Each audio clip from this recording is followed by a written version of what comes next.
Hello class twelfth physics students, welcome to इंडेसेड। आज हम लोग क्लास ट्वेल्थ फिजिक्स की मैराथन क्लास स्टार्ट होने करने जा रहे हैं। सबसे पहले हम लोग चैप्टर 1 को कवर करेंगे। हमारा चैप्टर नंबर 1 है electric charges and the fields. Time बिल्कुल वेस्ट नहीं करेंगे, डायरेक्टली हम लोग पढ़ाई पे आते हैं। हमारे चैप्टर के नाम में जो सबसे पहला नाम है दैट इज इलेक्ट्रिक चार्जेस। तो हम समझते हैं कि आखिर इलेक्ट्रिक चार्जेस का मतलब क्या होता है। देखिए, जो इलेक्ट्रिक चार्जेस है उसको हम लोग समझ सकते हैं किसी भी एटम के स्ट्रक्चर से। हम सब लोगों ने एटम का स्ट्रक्चर पढ़ रखा है। हमें पता है कि एटम के स्ट्रक्चर में जो न्यूक्लियस होता है that contains the proton and neutron, और जो भी इलेक्ट्रॉन्स है दे रिवॉल्व अराउंड द न्यूक्लियस। तो वो कुछ इस तरह से स्पेसिफिक ऑर्बिट्स में यहाँ पे रिवॉल्व करते रहते हैं। ठीक है। अब जो भी एटम्स है उनकी ये टेंडेंसी होती है कि वो स्टेबल होना चाहते हैं। इस धरती पे जो भी चीजें हैं या फिर इस यूनिवर्स में जो भी चीजें हैं they all wants to get stable. तो सिमिलरली हमारा जो ये एटम है, ये एटम भी क्या चाह रहा है, ये भी स्टेबिलिटी को अचीव करना चाह रहा है। तो अब जब इसको स्टेबिलिटी अचीव करनी है तो इसके लिए कंडीशन है कि इसकी जो आउटर मोस्ट ऑर्बिट्स हैं वो कंप्लीटली फिल्ड होनी चाहिए, या फिर इसके पास में 8 इलेक्ट्रॉन्स होने चाहिए। तो ये क्या करता है, ये स्टेबल होने के लिए कुछ इलेक्ट्रॉन्स को गेन करता है, कुछ इलेक्ट्रॉन्स को लूज करता है। ये थ्योरीज हमने क्लास 9th में पढ़ी है। जब कोई भी एटम इलेक्ट्रॉन्स को लूज करता है, जब इलेक्ट्रॉन को लूज करता है तो उसके अंदर जो नंबर ऑफ प्रोटॉन्स है वो ज्यादा हो जाते हैं और नंबर ऑफ इलेक्ट्रॉन्स कम हो जाते हैं। बहुत डिटेल में नहीं बता रही हूँ, सिर्फ आपको यहाँ पे आइडिया दे रही हूँ, क्योंकि हमें पूरा सिलेबस कवर करना है ये जो भी गैप है उसमें। तो हमने ये जूनियर क्लासेस में पढ़ा है कि जब भी कोई एटम किसी भी इलेक्ट्रॉन को लूज करेगा तो उसके पास में नंबर ऑफ प्रोटॉन्स ज्यादा हो जाएंगे, नंबर ऑफ इलेक्ट्रॉन्स जो हैं वो कम हो जाएंगे। इसका मतलब इसके पास में पॉजिटिव ज्यादा हो गया। पॉजिटिव ज्यादा हो गया, इसी को कहते हैं पॉजिटिव चार्ज। तो जो प्रोटॉन के ऊपर चार्ज है दैट इज पॉजिटिव चार्ज, जो इलेक्ट्रॉन्स के ऊपर चार्ज होता है दैट इज नेगेटिव चार्ज। ये नाम दिए हुए हैं, एक को पॉजिटिव कहा है एक को नेगेटिव कहा है, क्योंकि पॉजिटिव और नेगेटिव एक दूसरे को न्यूट्रलाइज कर देते हैं। तो एट द एंड हमारे पास में जो भी ऑब्जेक्ट मिलता है, जो भी एटम मिलता है दैट इज न्यूट्रल। तो एक को पॉजिटिव कहा, एक को यहाँ पे हमने नेगेटिव कहा। नेगेटिव चार्ज किसके ऊपर होता है, इलेक्ट्रॉन्स के ऊपर। तो इलेक्ट्रॉन्स के ऊपर नेगेटिव चार्ज रहेगा, इस तरह से हम इसको रिप्रेजेंट करते हैं। जो प्रोटॉन्स है उनके ऊपर पॉजिटिव चार्ज है। तो we have protons with the positive charge, we have electrons with the negative charge. अब ये किसी भी एटम पे या किसी भी ऑब्जेक्ट पे पॉजिटिव चार्ज कब आता है, जब उसके इलेक्ट्रॉन्स वहां से लूज हो जाते हैं, इलेक्ट्रॉन्स वहां से चले जाते हैं। अब ये इलेक्ट्रॉन्स कैसे जा सकते हैं, फॉर एग्जाम्पल मेरे पास में ये कोई भी यहाँ पे एक इंसुलेटर है, मैंने इसके ऊपर बहुत तेजी से इस तरह से फ्रिक्शन से रब किया, तो यहाँ कुछ हीट एनर्जी आई। उस एनर्जी को गेन करके वो जो इलेक्ट्रॉन्स थे वो क्या हो गए, वो उस ऑर्बिटल से बाहर आ गए। तो जब ऑर्बिट से बाहर आ गए मतलब इलेक्ट्रॉन्स लूज कर गए। जब इलेक्ट्रॉन्स लूज करे तो यहाँ पे चार्ज कौन सा डेवलप हो गया, पॉजिटिव चार्ज यहाँ डेवलप हो गया, क्योंकि प्रोटॉन्स का नंबर ज्यादा हो गया, इलेक्ट्रॉन्स का नंबर कम हो गया। नेगेटिव चार्ज हमारे पास में कब आता है, नेगेटिव चार्ज जब आता है जब जो हमारे इलेक्ट्रॉन्स है उनका नंबर इंक्रीज हो जाता है और प्रोटॉन्स का नंबर हमारे पास डिक्रीज हो जाता है। ये वाली कंडीशन कब होगी, जब कोई भी एटम इलेक्ट्रॉन्स को गेन करेगा। मैंने यहाँ पे ये कोई ऑब्जेक्ट था, मैंने कहा फॉर एग्जांपल ये मेरे पास एक ग्लास रोड है, मैंने इसको किसी सिल्क के क्लोथ के साथ में रब करवाया। तो जो ग्लास रोड है वहां से कुछ इलेक्ट्रॉन्स थे, उन्होंने हीट एनर्जी को लिया, उन्होंने अपनी ऑर्बिटल को क्रॉस किया, जंप किया, और वो सिल्क क्लोथ है उसके ऊपर इलेक्ट्रॉन्स आ गए। तो यहाँ से इलेक्ट्रॉन्स लूज हुए, इलेक्ट्रॉन्स का लूज हुआ तो मतलब इसके ऊपर पॉजिटिव चार्ज आया, और जो सिल्क क्लॉथ है उसने इलेक्ट्रॉन्स को गेन किया। तो जब इलेक्ट्रॉन्स को गेन किया तो उसके ऊपर नेगेटिव चार्ज आया, क्योंकि इलेक्ट्रॉन्स ज्यादा हो गए तो नेगेटिव चार्ज ज्यादा हो गया। तो जब भी इलेक्ट्रॉन्स लूज होते हैं तो पॉजिटिव चार्ज मिलता है, जब इलेक्ट्रॉन्स गेन करते हैं तो नेगेटिव चार्ज होता है। तो ये हम यहाँ पे इलेक्ट्रिक चार्जेस के बारे में बात कर रहे हैं। अब बात आती है कि आखिर हम इलेक्ट्रिक चार्ज को डिफाइन कैसे करेंगे, मतलब ये जो प्रॉपर्टी है इसको डिफाइन कैसे करते हैं। तो हम कहते हैं इलेक्ट्रिक चार्ज किसी भी मटेरियल की वो प्रॉपर्टी है जिसकी वजह से इलेक्ट्रिक और मैग्नेटिक इफेक्ट को एक्सपीरियंस किया जा सकता है। हमने ऑलरेडी मतलब जूनियर क्लासेज में पढ़ रखा है कि कोई भी ऑब्जेक्ट है, इसका मास होता है और इस मास की वजह से इसके ऊपर एक ग्रेविटेशनल फोर्स लगता है। लेकिन फिर जब कुछ एक्सपेरिमेंट्स किए गए तो पता चला कि ये जो ऑब्जेक्ट है ये क्या कर रहा है, किसी दूसरा ऑब्जेक्ट है उसके साथ में भी एक फोर्स ऑफ अट्रैक्शन दिखा रहा है, मतलब हम उसे ग्रेविटेशनल फोर्स कह देते हैं। लेकिन कई बार एक ऑब्जेक्ट दूसरे फोर्स ऑब्जेक्ट को रिपेल भी करता है। तो मतलब ग्रेविटेशनल फोर्स तो अट्रैक्टिव फोर्स है, वो मास की वजह से होता है। लेकिन ये दोनों ऑब्जेक्ट ये आपस में एक दूसरे को रिपेल भी कर रहे हैं, तो रिपल्शन किस वजह से आ रहा है? रिपल्शन जो आ रहा है that is because of charges.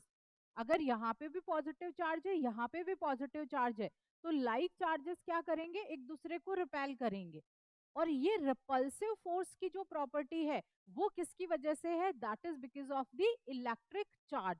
तो हम क्या कहते हैं, किसी भी मटेरियल की वो प्रॉपर्टी जिसकी वजह से ये एक इलेक्ट्रिक फोर्स को एक्सपीरियंस करता है, ये एक मैग्नेटिक इफेक्ट को एक्सपीरियंस करता है, उस प्रॉपर्टी को कहा जाता है इलेक्ट्रिक चार्ज। हम उसे इलेक्ट्रिक चार्ज कहते हैं। हमारे डे टू डे लाइफ में भी चार्जेस से रिलेटेड बहुत सारे फिनोमेनाज है जो हम एक्सपीरियंस करते हैं।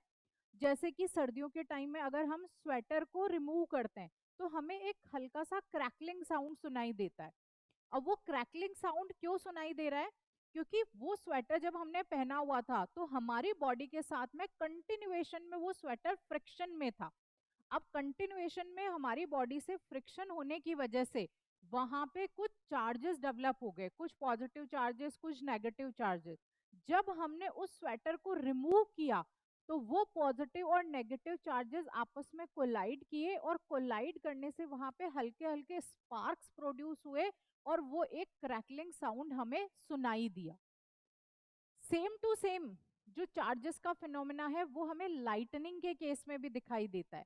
जब थंडरिंग होती है, मौसम खराब होता है, तो आसमान में हम लोगों को बादल गरजते हुए सुनाई देते हैं, हमें बिजली चमकती हुई दिखाई देती है। तो जो बिजली चमक रही है that is also because of the electric charges. हो क्या रहा है, जो भी क्लाउड्स हैं, क्योंकि वो कंटिन्यूएशन में जो एयर है, जो एटमॉस्फेयर है या बाकी के दूसरे क्लाउड्स हैं या वहाँ डस्ट पार्टिकल, एयर मॉलिक्यूल्स, ये सब क्या कर रहे हैं, आपस में एक दूसरे के साथ में कोलाइड कर रहे हैं। उनके कॉलिजन की वजह से वहां पे कुछ चार्जेस डेवलप हो गए। तो हमने कहा कि फॉर एग्जांपल यहाँ पे चार्जेस कौन से वाले डेवलप हो गए, ये कोई एक क्लाउड है, इसके ऊपर यहाँ पे पॉजिटिव चार्ज डेवलप हो गया, यहाँ पे नीचे कोई नेगेटिव चार्ज डेवलप हो गया, फिर एक कोई क्लाउड यहाँ पे है, इसके ऊपर यहाँ पॉजिटिव चार्ज डेवलप हो गया और यहाँ पे नेगेटिव चार्ज डेवलप हो गया। इन केस अगर ये दोनों क्लाउड एक दूसरे के कांटेक्ट में आएंगे तो ये पॉजिटिव और ये नेगेटिव, ये दोनों आपस में एक दूसरे से कांटेक्ट में आ जाएंगे। और जब ये आपस में एक दूसरे से कोलाइड करेंगे तो वहां पे बिजली चमकती है, वहां पे स्पार्क प्रोड्यूस होता है जो हमें लाइटनिंग की फॉर्म में दिखाई देता है। और वो जो क्रैकलिंग साउंड हमें स्वेटर में सुन रहा था वो बहुत बड़ा हमें बादल गरजने की फॉर्म में सुनाई देता है। तो ये हमारे डेली लाइफ के कुछ एक्सपीरियंसेस हैं। इसके अलावा हमने बहुत बार ऐसा एक्सपीरियंस किया है कि जब ड्राई सीजन होता है और हम किसी भी गेट के हैंडल को एकदम से हाथ लगाते हैं तो हमें हल्का सा इलेक्ट्रिक स्पार्क फील होता है। तो वो हल्का सा इलेक्ट्रिक स्पार्क जो हमें फील हो रहा है that is also because of the electric charges. तो हमारी डे टू डे लाइफ में भी बहुत सारे फिनोमेनाज हैं जो इलेक्ट्रिक चार्ज को, हमारे डेली लाइफ को एक्सप्लेन करते हैं इलेक्ट्रिक चार्जेस की हेल्प से। नेक्स्ट हम यहाँ पे बात कर रहे हैं इलेक्ट्रोस्टैटिक्स की। देखिए अभी जो भी मैंने बात यहाँ पे बताई आप लोगों को, जो भी एग्जांपल्स बताए, उन सब में हमने क्या किया है, चार्ज को रेस्ट की पोजीशन में ले रखा है। अगर चार्ज एक किसी भी ऑब्जेक्ट पे रेस्ट की पोजीशन पे है, वो मूव नहीं कर रहा है, और उस रेस्ट पे होने के बाद में कुछ फिनोमेनाज हमें दिखाई दे रहे हैं, तो हम उसे इलेक्ट्रोस्टैटिक्स या स्टैटिक इलेक्ट्रिसिटी की कैटेगरी में रखते हैं। कैसे डिफाइन करेंगे, जिसमें हम चार्जेस की रेस्ट में स्टडी करते हैं। ठीक है, तो जब भी चार्ज हमारा रेस्ट पे है, देखो कंडक्टर्स होते हैं तो उनमें चार्ज बहुत इजीली फ्लो कर जाता है, लेकिन अगर इंसुलेटर्स की हम बात करें तो उनमें फ्री इलेक्ट्रॉन्स नहीं है, उनका जो एनर्जी गैप वगैरह है वो डिफरेंट है, और इंसुलेटर्स जो हैं वहां पे इलेक्ट्रॉन्स फ्लो नहीं कर पाते। अब फ्लो नहीं कर पाते इसका मतलब जहां पे जो भी चार्ज होगा वो चार्ज उस पर्टिकुलर पॉइंट पे ही रहेगा। तो जब चार्जेस मूव नहीं कर रहे हैं, चार्जेस रेस्ट की कंडीशन में है, और उनकी हम स्टडी करते हैं, स्टडी किस फॉर्म में करेंगे, हम उनके ऊपर कैसे फोर्सेस लग रहे हैं उनकी बात कर रहे हैं, उनकी वजह से किस तरह से इलेक्ट्रिक फील्ड प्रोड्यूस हो रहा है, we are talking about that, उसकी वजह से पोटेंशियल क्या आ रहा है, ये सारी जो स्टडी है that comes under the static electricity और इलेक्ट्रोस्टैटिक्स। तो ये जो हमारा चैप्टर है, इस चैप्टर में भी हम यही पढ़ने वाले हैं। हम पहले चार्जेस के बारे में पढ़ेंगे, हम फिर चार्ज से जो भी फील्ड प्रोड्यूस होता है, इलेक्ट्रिक फील्ड, उसके बारे में बात करेंगे, हम चार्ज से फोर्स जितना प्रोड्यूस होता है वो बात करेंगे, हम उसके पोटेंशियल की बात करेंगे। पोटेंशियल हम सेकंड वाले चैप्टर में पढ़ेंगे, ये वाला जो चैप्टर है उसमें हम सिर्फ फोर्स और फील्ड तक की बात करने वाले हैं। ठीक है, अब हमारे पास बात आती है सबसे पहले, what are the important facts about the charge. Charge के इम्पोर्टेंट फैक्ट्स कौन कौन से हैं? तो देखिए, चार्ज के इम्पोर्टेंट फैक्ट्स में हमारे पास में क्या क्या आ जाएगा। सबसे पहले we say there are only two types of electric charges, एक हमारा पॉजिटिव चार्ज, दूसरा नेगेटिव चार्ज, ये हमारे पास में है। Then we say like charges repel each other and unlike charges attract each other. Positive positive charge होगा तो रिपेल करेगा, नेगेटिव नेगेटिव चार्ज होगा तो रिपेल करेगा, पॉजिटिव और नेगेटिव चार्ज होगा तो it will attract each other. तो like charges repel and unlike charges attract each other, ये दूसरी प्रॉपर्टी हमने यहाँ पे पढ़ी।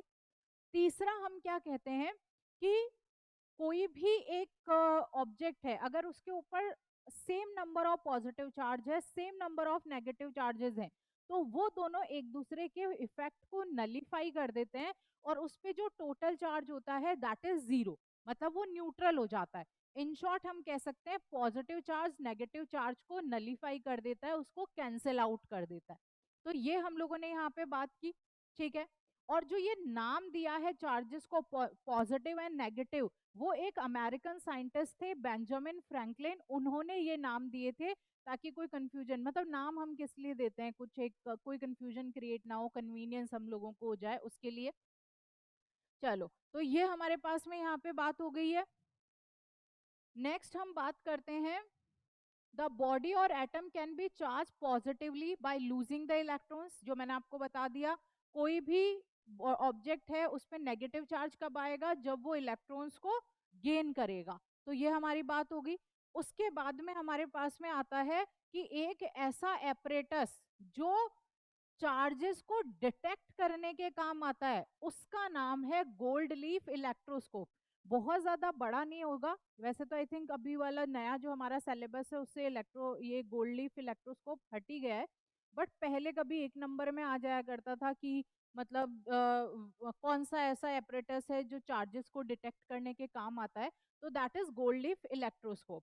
गोल्ड लीफ इलेक्ट्रोस्कोप में हमारे पास में बहुत ज़्यादा नहीं बताऊंगी क्योंकि ये सिलेबस में इतना ज़्यादा है नहीं, अभी न्यू सिलेबस जो है हमारा, इसमें सिंपली हमारे पास क्या है, एक यहाँ पे हम लोगों ने बॉटल लिया है जिसके अंदर यहाँ पे गोल्ड फॉइल को ले रखा है। अब बहुत बच्चे कहते हैं गोल्ड फॉइल को क्यों लेते हैं, सिल्वर फॉइल ले सकते हैं, एल्यूमिनियम फॉइल ले सकते हैं, बिल्कुल ले सकते हैं, कोई दिक्कत नहीं है, सिल्वर भी मेटल है हमारा, एल्यूमिनियम भी मेटल है, दोनों कंडक्टर्स हैं, देर इज नो प्रॉब्लम।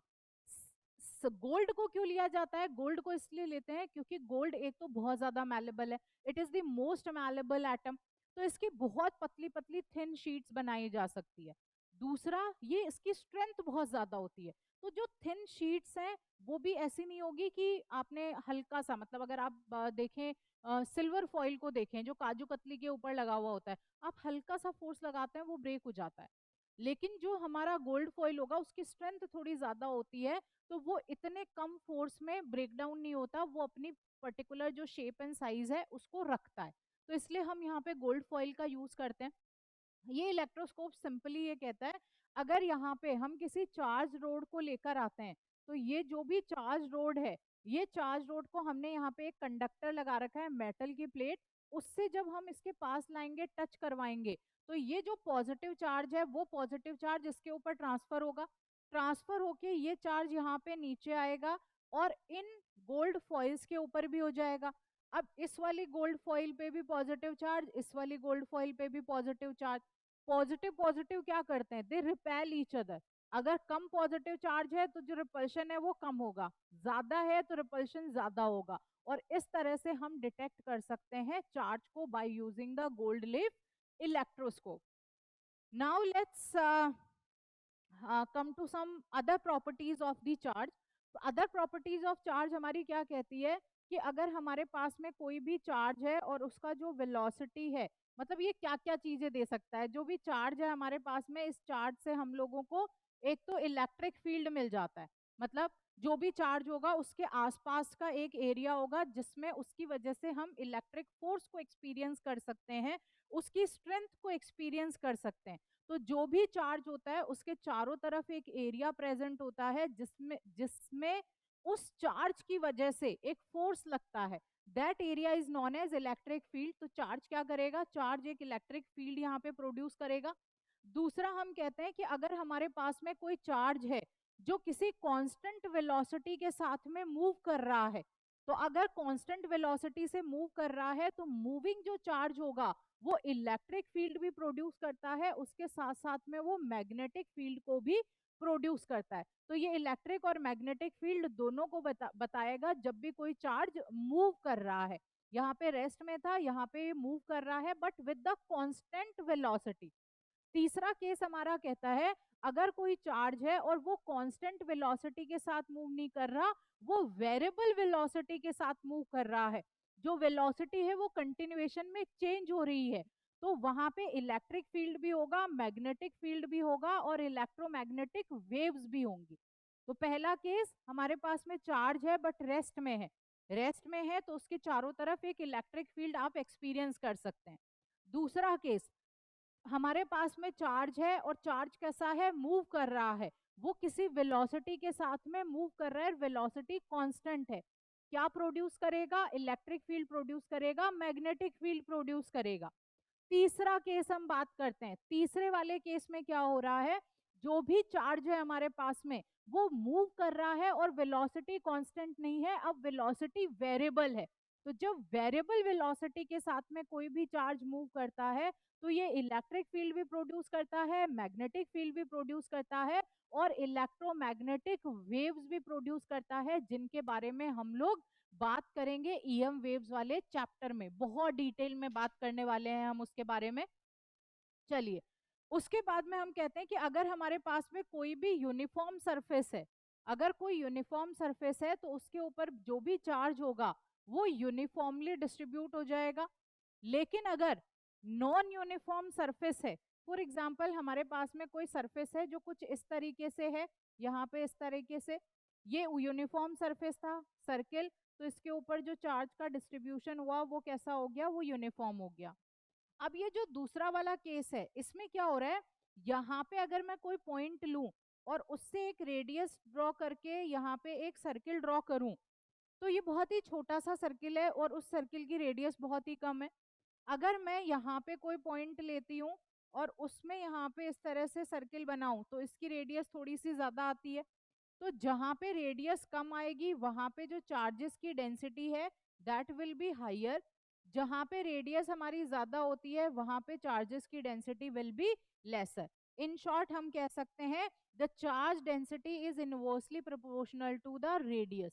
और ये रेडियस कौन सी है, यहाँ पे किसी भी पॉइंट पे अगर आप एक सर्किल ड्रॉ कर रहे हो तो उसकी रेडियस, तो this charge density is inversely proportional to radius. चलो, अब बात करते हैं हम यहाँ पे पॉइंट चार्ज की। देखिए, पॉइंट चार्ज से हमारा क्या मतलब है, जहां पे हम कहते हैं कि कोई भी एक ऑब्जेक्ट है उसके ऊपर बहुत सारे चार्जेस होंगे, लेकिन अब सारे चार्जेस की अलग अलग हम वैल्यूज लेंगे, उनका अलग अलग डिस्टेंस लेंगे, तो हमारे लिए कैलकुलेशंस बहुत ज्यादा कॉम्प्लिकेटेड हो जाती है। तो इस केस में हम क्या करते हैं, कोई भी एक ऑब्जेक्ट, जैसे फॉर एग्जाम्पल ये कोई ऑब्जेक्ट है, इसका बहुत सारा चार्ज होगा, हम मान लेते हैं कि इसका जो चार्ज है वो सारा का सारा इस पॉइंट पे कॉन्सेंट्रेटेड है। तो वो पॉइंट जहां पे हम मानते हैं कि इस ऑब्जेक्ट का सारा चार्ज कॉन्सेंट्रेटेड है, उस पॉइंट को कहा जाता है पॉइंट चार्ज। ठीक है, तो that is the point charge. अब हम आते हैं मटेरियल्स में। हमारे पास में on the basis of charges, कि वो चार्जेस को कितना अलाउ करते हैं फ्लो होने के लिए, उस बेसिस पे हमने मटेरियल्स को तीन कैटेगरीज में डिवाइड कर रखा है। First we have the conductors, second we have the insulators, third we have the semiconductors. Conductors वो मटेरियल होते हैं जिनमें फ्री इलेक्ट्रॉन्स प्रेजेंट होते हैं, जो चार्जेस को बहुत आराम से फ्लो होने देते हैं, जो चार्जेस के फ्लो को बहुत ही स्मूथली अलाउ करते हैं। तो the object which allow the flow of charges, they are known as conductors. Then there comes the insulators. जो इंसुलेटिंग मटेरियल्स है उनके पास फ्री इलेक्ट्रॉन्स नहीं है, they do not allow the free electrons to flow through them. तो ऐसे objects जिनके अंदर से इलेक्ट्रॉन्स इजीली फ्लो नहीं हो सकते हैं, उन्हें हम इंसुलेटर्स कहते हैं। Then there comes the semiconductors. Semiconductors को हम चैप्टर नंबर 14 में बहुत डिटेल में पढ़ने वाले हैं। Everything about the semiconductors, silicon, germanium, जो भी हमारे हैं, उन सब के बारे में हम लोग बहुत डिटेल में पढ़ेंगे, जो हमारा लास्ट वाला चैप्टर है उसमें। चलो, तो सेमीकंडक्टर्स हमारे पास में है।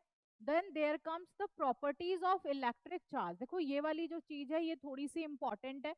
प्रॉपर्टीज ऑफ इलेक्ट्रिक चार्ज से रिलेटेड कई बार क्वेश्चन बन जाता है, तो हमें प्रॉपर्टीज पता होनी चाहिए। सबसे पहली प्रॉपर्टी जो है चार्ज की, that is the additivity of electric charge.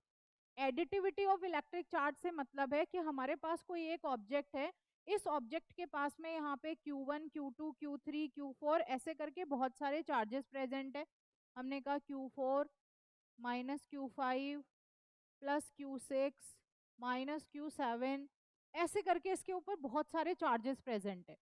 तो अगर मुझे इस ऑब्जेक्ट का टोटल चार्ज चाहिए, मैं पता करना चाहती हूँ कि आखिर इसका टोटल चार्ज कितना है, तो मुझे क्या करना है, I have to simply add all the charges. इस ऑब्जेक्ट पे जितने भी चार्जेस हैं उनको मुझे ऐड ऑन कर देना है। तो टोटल चार्ज मेरे पास में क्या आएगा, टोटल चार्ज मेरे पास यहाँ आ जाएगा, मेरे पास है Q1, Q2, then I have Q3, then I have Q4, then I have minus Q5। देखो आपको जब भी एडिशन करना है, whenever you have to use this property of additivity of charges, आपको उनके साइन का बहुत ध्यान रखना है। प्लस साइन है, पॉजिटिव साइन है तो वो लगाना है, अगर नेगेटिव साइन है तो उसका यूज करना है। क्योंकि यहाँ पे -Q5 था, तो इसलिए मुझे जब इसको ऐड करना है तो मैं -Q5 ही लिखूंगी, I will not right +Q5। Add कर रही हूँ बट इसके साथ में साइन तो माइनस का है। या फिर आप इसको इस तरह से लिख लो ताकि कोई कंफ्यूजन नहीं रहेगा। हम इसे लिख लेते हैं +-Q5, ये हो गया हमारे पास में। उसके बाद में Q6 है, तो हमने इधर लिख लिया +Q6। Then we have +-Q7।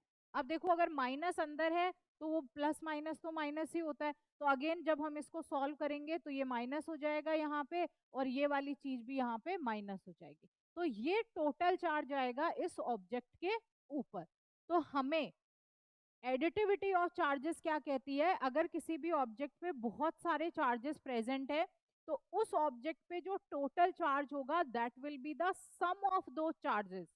और हमें इनको सम कैसे करना है, according to their sign convention.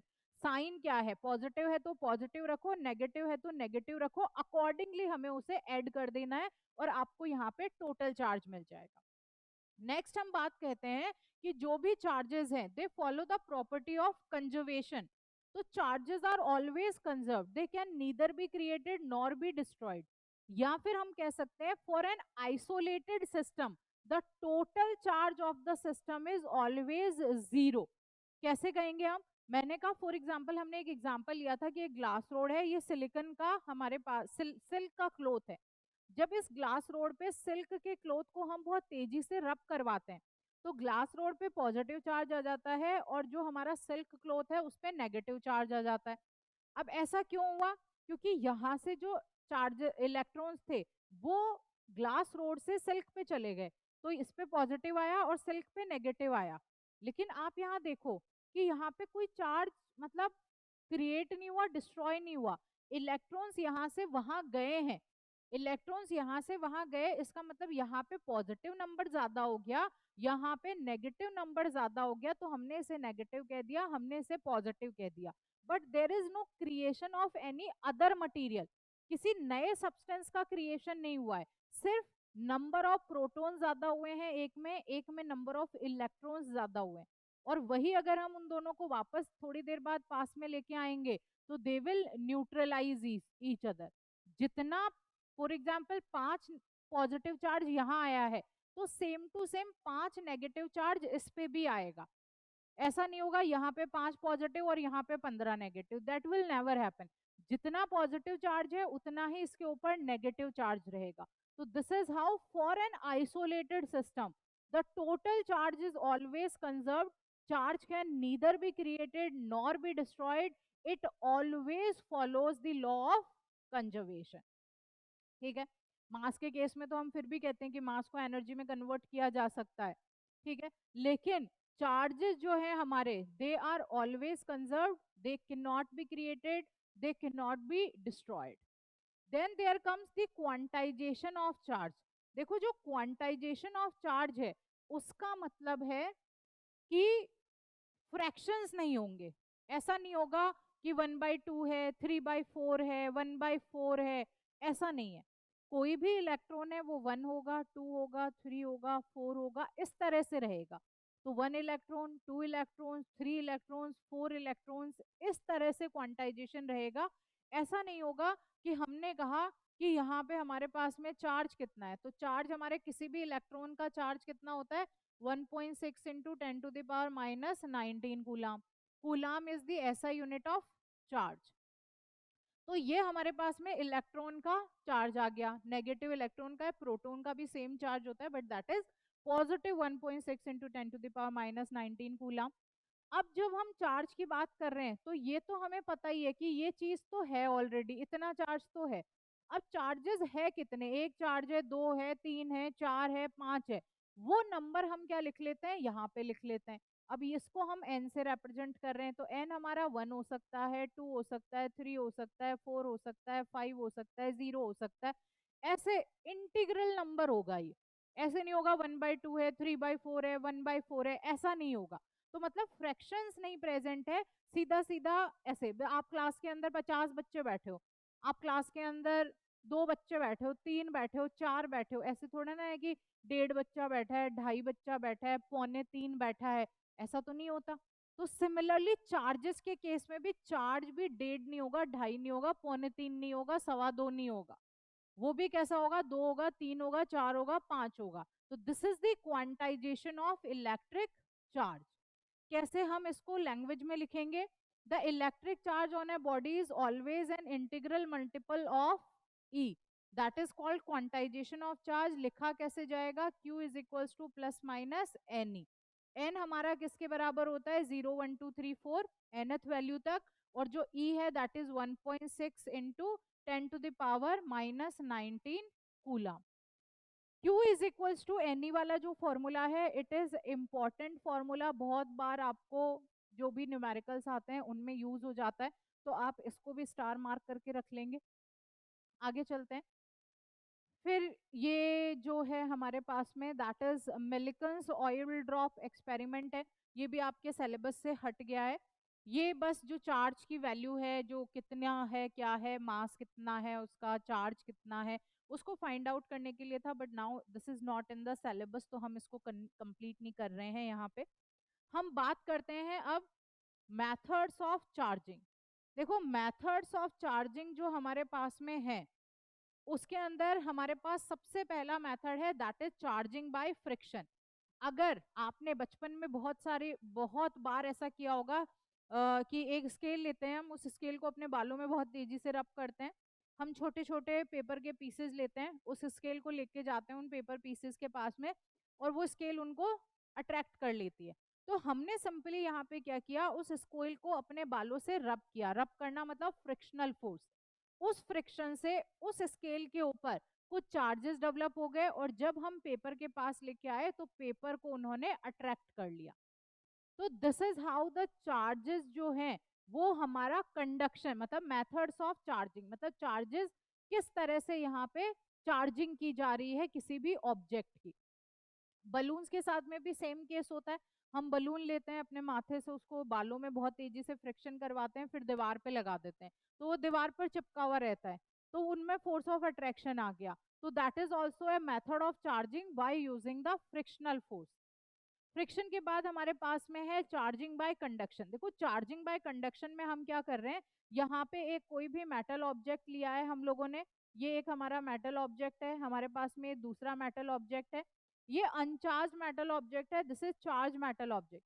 अगर हम लोगों ने इसको क्या कर दिया, इसको हम इसके कॉन्टेक्ट में लेकर आ गए, जब हम इसके कॉन्टेक्ट में लेके आएंगे तो ये वाला जो चार्ज है वो क्या होगा, इससे इसके ऊपर ट्रांसफर हो जाएगा, तो ये दोनों के ऊपर पॉजिटिव चार्ज आ जाएगा। तो this is the charging by conduction, मतलब कंडक्टर्स है, एक चार्ज है एक अनचार्ज है, चार्ज कंडक्टर को अनचार्ज कंडक्टर से टच करवाएंगे तो चार्ज कंडक्टर के चार्जेस अनचार्ज कंडक्टर के ऊपर ट्रांसफर हो जाएंगे। ठीक है, चलो आगे चलते हैं हम लोग। Then we have the charging by induction. देखो चार्जिंग बाय कंडक्शन और इंडक्शन में थोड़ा सा फर्क है। चार्जिंग बाय कंडक्टर्स में हम क्या कर रहे थे, उसमें हम टच करवा रहे थे दोनों को। इंडक्शन के मेथड में हम यहाँ पे कोई भी ऑब्जेक्ट्स को एक दूसरे से टच नहीं करवाएंगे। हम सिंपली क्या करेंगे, सबसे पहले हम लोगों के पास में यहाँ पे एक पॉजिटिवली चार्ज रोड है जिसको हम किसी भी मेटल स्फेयर के पास लेके आए।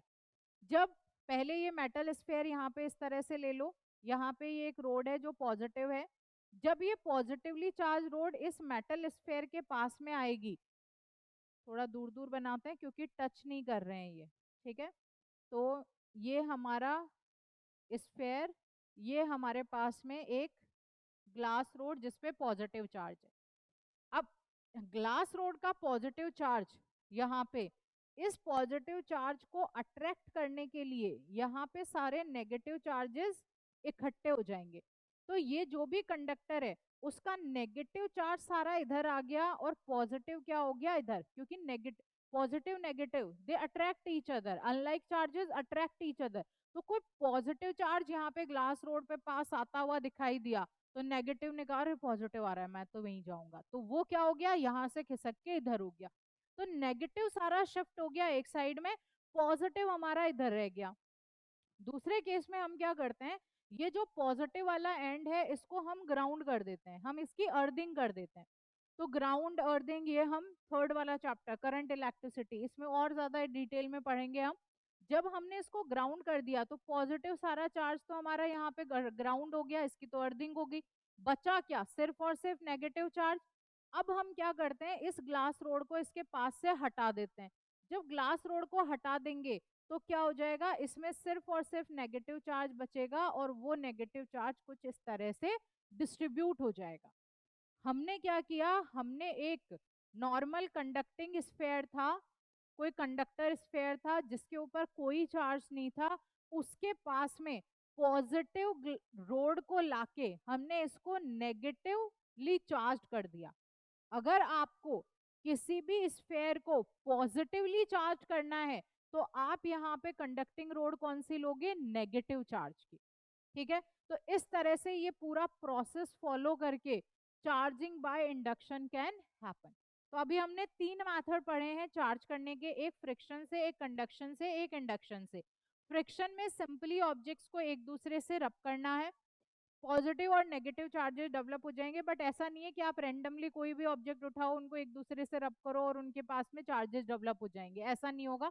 एक पर्टिकुलर सेट ऑफ ऑब्जेक्ट्स होता है, कुछ ऑब्जेक्ट्स होते हैं जिनकी लूज करने की टेंडेंसी होती है, किसी की गेन करने की टेंडेंसी होती है, तो ऐसे ऑब्जेक्ट्स को जो इस तरह की दोनों टेंडेंसी को मैच करते हैं उनको अगर आप आपस में एक दूसरे से फ्रिक्शन करवाते हैं then you will get the positive and negative charge. ऐसे रैंडमली कुछ नहीं करना है, आपको पर्टिकुलर सेट ऑफ ऑब्जेक्ट्स को लेना है। Then there comes conduction. Conduction में सिंपली कोई भी चार्ज कंडक्टर है उसको आप चार्ज बॉडी के साथ में कनेक्ट में ले आओ, कॉन्टेक्ट में ले आओ, वो चार्ज हो जाएगा। तीसरा हमारा इंडक्शन वाला मेथड है। इंडक्शन मतलब इंड्यूस्ड जहां पे भी होगा वहां पे हम कॉन्टेक्ट में नहीं लेके आते हैं ऑब्जेक्ट्स को, हम कनेक्ट नहीं करवाते हैं, हम उनको दूर दूर रखते हैं और वहां पे चार्जेस प्रोड्यूस हो जाते हैं। चलो आगे हमारे पास में है, ठीक है, वो हमने पिछली बार कैसा किया था, ये नेगेटिवली चार्ज हमने स्फीयर बनाया था। हमने यहाँ पे क्या किया है, एक नेगेटिव चार्ज और एक पॉजिटिव चार्ज, दोनों तरह के स्फीयर यहाँ बना दिए। इसमें क्या किया गया है, दो हमने यहाँ पे कंडक्टर्स लिए, दोनों ही अनचार्ज हैं। इनके पास में हम एक रोड लेके आए जो पॉजिटिवली चार्ज है, तो यहाँ नेगेटिव चार्ज डेवलप हो गया, यहाँ पॉजिटिव हो गया। अब क्या करना है, पहले ये दोनों कांटेक्ट में थे, अब इनके कांटेक्ट को ब्रेक कर देना है, दोनों को दूर दूर कर दिया, दूर दूर करा तो इस पे पॉजिटिव है, यहाँ नेगेटिव है। अब हम ग्लास रोड को नेक्स्ट वाले स्टेप में क्या करेंगे, ग्लास रोड को भी रिमूव कर देंगे, तो ये पूरा नेगेटिवली चार्ज हो गया और ये पूरा का पूरा पॉजिटिवली चार्ज। तो this is how also the conduction can take place, the charging can take place. अब आ जाते हैं बेटा हम कूलाम्स लॉ पे। कूलाम्स लॉ थोड़ा सा इंपॉर्टेंट लॉ है, बहुत सारे न्यूमेरिकल्स होते हैं जिसमें हम इसका फॉर्मूला यूज करते हैं। कूलाम्स लॉ बहुत, अगर हम थ्योरी पढ़ें हम कूलाम्स लॉ की तो बहुत इजी सी थ्योरी है। कूलाम्स लॉ क्या कहता है कि अगर हमारे पास में कोई भी दो चार्जेस हैं, एक हमारे पास में एक चार्ज है दैट इज Q1, दूसरा चार्ज है हमारे पास में दैट इज Q2, दोनों के बीच में कोई डिस्टेंस है दैट इज R। तो अब क्या होगा, अब ये दोनों चार्जेस एक दूसरे के ऊपर फोर्स लगाएंगे। अब वो फोर्स डिपेंड करता है, अगर आपने प्लस क्यू चार्ज लिया है Q1 और प्लस Q2, तो ये क्या करेंगे, एक दूसरे को रिपेल करेंगे। आपने माइनस Q1 चार्ज लिया, यहाँ माइनस Q2 चार्ज लिया, ये भी एक दूसरे को रिपेल करेंगे। लेकिन अगर आपने एक प्लस चार्ज लिया और एक माइनस चार्ज लिया, तो अब फोर्स कैसा लगेगा, अब फोर्स दोनों का आपस में एक दूसरे की तरफ लगेगा। यहाँ क्या कर रहा था, ये इधर भेज रहा था, ये इधर, ये वाला इसको इधर फोर्स लगा रहा था, ये इधर लगा रहा था। लेकिन अब कैसा है, अब now we have the force of attraction. तो वो डिपेंड करता है कि हम किस तरह के चार्जेस ले रहे हैं।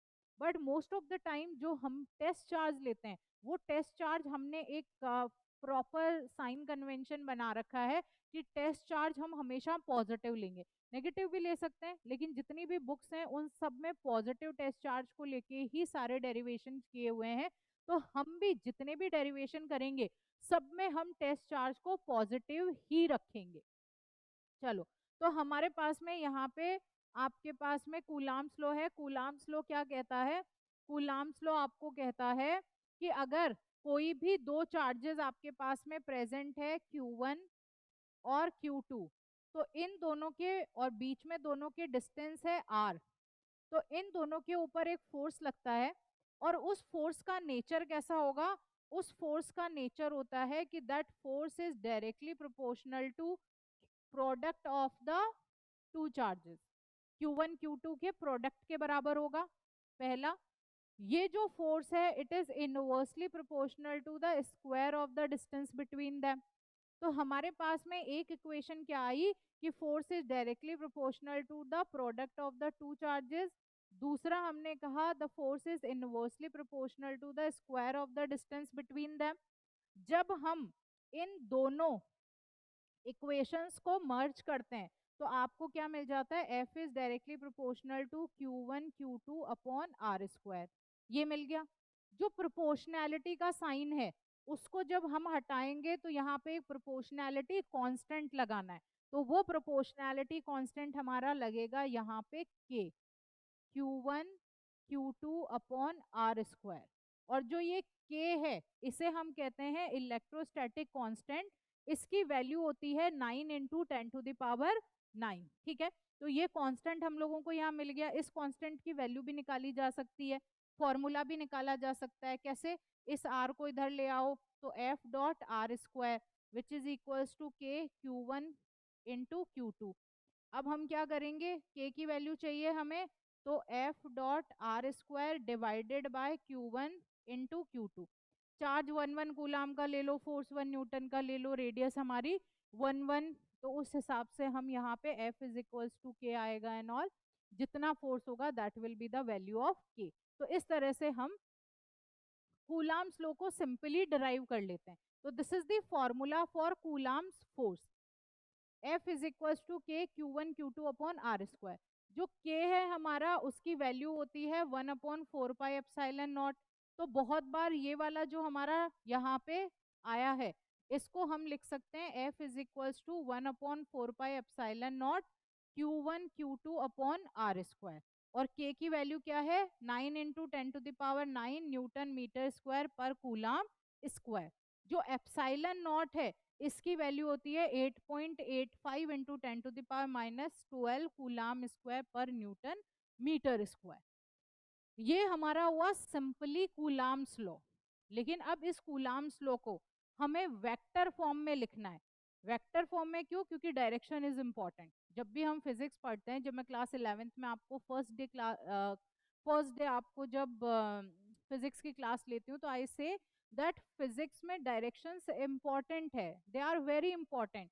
तो इसलिए हम लोग यहाँ पे वेक्टर्स को पढ़ते हैं। हम जो भी हमारी टर्म्स होती हैं, जो भी हमारी क्वांटिटीज हैं, उनको वेक्टर फॉर्म में लिखना ज्यादा प्रेफर करते हैं। तो अब हम देखते हैं कि आखिर कूलाम्स लॉ को हम वेक्टर फॉर्म में कैसे लिख सकते हैं।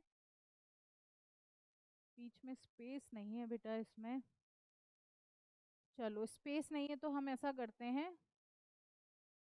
एक सेकेंड, जस्ट सेकेंड।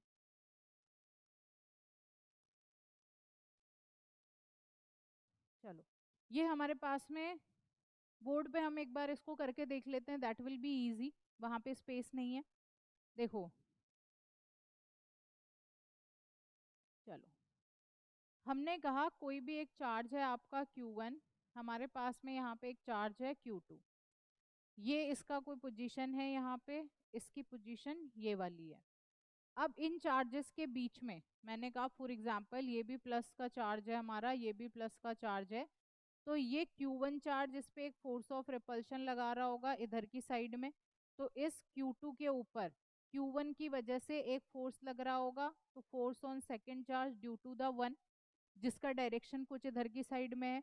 उसके बाद में ये Q2 भी Q1 के ऊपर एक फोर्स लगा रहा होगा, और फोर्स हमारा कैसा होगा, रिपल्सिव फोर्स होगा। तो यहाँ पे भी फोर्स लग रहा है, force on first charge due to the second. अब हमें इस फोर्स को, जो ये हमारा कूलाम्स लॉ है, इसे वेक्टर फॉर्म में लिखना है, मतलब डायरेक्शंस के साथ हमें इसको देखना है। तो डायरेक्शंस के साथ देखने के लिए हमने यहाँ पे एक्स और वाई कोऑर्डिनेट लिए। हमने कहा कि ये जो हमारा Q1 है ये किसी R1 पोजीशन पे है, जो Q2 है that is at a R2 position. Q1 और Q2 के बीच की जो डिस्टेंस है इसे हम मान लेते हैं ये इधर की साइड जा रहा है, तो दैट इज 1 2। हम एक यहाँ पे मान लेते हैं दिस इज R21। ये इसका पोजीशन वेक्टर हो गया, ये इसका पोजीशन वेक्टर हो गया। अब देखो, अब जब भी हम कूलाम्स लॉ से फोर्स लिखते हैं तो हम फोर्स का फॉर्मूला क्या लिखते हैं, F is equals to K Q1 Q2 upon R square, ये लिखते हैं। अब यहाँ पे फोर्स कौन से लग रहे हैं, एक फोर्स लग रहा है सेकंड पे वन की वजह से, तो सेकंड पे वन की वजह से हमारे पास पे यहाँ पे एक फोर्स कौन सा लग रहा है, वन वेक्टर पे दूसरे वाले की वजह से। अब अगर हमें इनको विद डायरेक्शन लिखना है तो हमें यहाँ पे यूनिट वेक्टर भी लगाना पड़ेगा। और अब ये यूनिट वेक्टर कौन सा होगा भाई, जो ये 2 है इसके ऊपर जो फोर्स लग रहा है ड्यू टू द वन, वो इधर की साइड में है, ये वाला इसका पोजीशन वेक्टर है। तो हमने यहाँ पे लिख दिया R12, ये R12 का यूनिट कैप। अब ये जो यूनिट वेक्टर है, यूनिट वेक्टर मतलब जिसका मैग्नीट्यूड 1 होता है, तो ये यूनिट वेक्टर क्या बताएगा, ये डायरेक्शन को बताएगा। लेकिन अगर हम किसी भी क्वांटिटी को 1 से मल्टीप्लाई करते हैं तो उसके मैग्नीट्यूड में तो कोई फर्क आता नहीं है। तो अगर मैं इस पूरी क्वांटिटी को इस 1 से मल्टीप्लाई कर दूं तो यहाँ पे कोई डिफरेंस नहीं आएगा, यहाँ पे कोई फर्क नहीं पड़ेगा मैग्नीट्यूड में। लेकिन क्योंकि ये यूनिट वेक्टर है, ये डायरेक्शन को भी बता रहा है, तो ये क्या बताएगा, F12 फोर्स कौन सा है, जो वन पे लग, जो वन वाला जो हमारा ये है चार्ज उस पे 2 की वजह से लग रहा है। तो force on one due to the second charge, और ये क्या आ जाएगा आपके पास में Q1 Q2 upon R12 square dot R12 cap, this will B 2 1। इधर डायरेक्शन ले रखा है, देखो ये F 1 2 है, हमने ये 2 1 ले रखा है इधर वाला, तो आप इसे 2 1 कर दीजिए, इसे हम 2 1 कर देते हैं। आर 2 1 स्क्वायर आर 2 1 का कैप। सिमिलरली हम दूसरा, अब इसको यहाँ पे वेक्टर फॉर्म में लिखो। दूसरा हमारे पास है एफ 2 1 वेक्टर, ये क्या हो जाएगा, K q 1 Q 2 upon are 1 2 का स्क्वायर इंटू आर 1 2 का कैप। ठीक है, तो इस तरह से we will be writing the coulomb's law in the vector form. ठीक है, जल्दी जल्दी हम लोग करते हैं इसको, टाइम नहीं वेस्ट करेंगे हम लोग यहाँ पे। चलो, ने अपने पास में ये आ गया। हमारा R12 वेक्टर क्या होगा, R21 वेक्टर क्या है, वो आप लोग इजीली, आपको अभी तक वेक्टर्स के सारे फॉर्म्स आते ही हैं, तो इनको बताने की जरूरत नहीं है। सिंपली आप यहाँ पे लिख दोगे R12 ये है और हमारा ये सॉरी F12 ये है और F21 ये है। इसका डेरिवेशन हम लोगों ने देख ही लिया है। बस एक चीज अगर आपको R12 और R21 को दिखानी हो तो वो हम किस तरह से दिखा सकते हैं, कि जैसे R21 किसके बराबर होगा, R21, इसके अलावा R12 जो है वेक्टर वो किसके बराबर होगा। तो देखिए हमने ट्रायंगल ऑफ वेक्टर एडिशन पढ़ रखा है, जिसमें हम कहते हैं ये मेरा R1 वेक्टर है, ये यहाँ पे एरो है, उसके बाद में ये मेरा R12 वेक्टर है जिसका ये एरो है, तो R1 vector plus R12 vector is equals to, ये इसका हेड, हेड के साथ इसका टेल, और अब यहाँ पे R2 का ये हेड है। तो जब भी इस तरह का हमारे पास में ये बनेगा तो हमें पता है कि ये दोनों वेक्टर का जो एडिशन है उसका रिजल्टेंट ये वाला वेक्टर होता है। तो ये हमारा R1 है, ये है R12, तो ये है R2, तो मतलब R1 प्लस R12 किसके रिजल्टेंट में आएगा, R2 वेक्टर के। तो अगर मैं यहाँ से R12 वेक्टर निकालूं तो that will be equal to R2 minus R1 vector. ठीक है, ये यहाँ पे लग जाएगा। अब अगर आपको R21 की वैल्यू पता करनी है तो देखो R21 किस तरह से है, ये R2 वेक्टर, ठीक है, R2 वेक्टर प्लस यहाँ पे R21, ये R2 ऐसे गया, R21 ऐसे गया, R21 vector which is equals to ये हमारा R1 वेक्टर। तो R21 वेक्टर किसके बराबर आएगा, R1 vector minus R2 vector. तो हम यहाँ पे क्या देख रहे हैं, आपका जो R21 आ रहा है that is R1 minus R2। तो क्या ये दोनों एक दूसरे के इक्वल एंड ऑपोजिट है, तो R12 जो होता है, R12 वेक्टर जो है that is minus equal to minus R21। In short हम क्या कह सकते हैं कि एक फोर्स आपका इस डायरेक्शन में लग रहा है, दूसरा फोर्स आपके पास में इस डायरेक्शन में लग रहा है, तो इनका डायरेक्शन यहाँ पे रिप्रेजेंट हो रहा है, दोनों ऑपोजिट डायरेक्शंस में यहाँ पे एक दूसरे के ऊपर फोर्स लगा रहा है, this side and this side. तो इस तरह से हम coulomb's law in vector form को लिख सकते हैं। आगे चलते हैं। Then there comes dielectric constant. देखो डाइलेक्ट्रिक कांस्टेंट हमारा क्या होता है, डाइलेक्ट्रिक कांस्टेंट जो है that is equals to epsilon upon epsilon naught, this is equals to epsilon upon epsilon naught. मतलब कहने का कि अगर हमारे दो जो चार्जेस हैं उनको अगर हमने एयर या वैक्यूम में रख रखा है तो उनके बीच में जो फोर्स आएगा उसको हम कुछ इस तरह से लिखेंगे 1/4 pi epsilon naught Q1 Q2 upon R square. लेकिन अगर हमने अदर देन एयर या वैक्यूम उन चार्जेस को रख दिया, पानी में रख दिया, ग्लास में रख दिया, किसी भी चीज में रख दिया, तो अब हमारे पास जो फोर्स आएगा that will be 1/4 pi epsilon Q1 Q2 upon R square. तो मतलब अगर एयर में रख रखे हैं हमने चार्जेस तो उनके ऊपर कुछ फोर्स लग रहा है।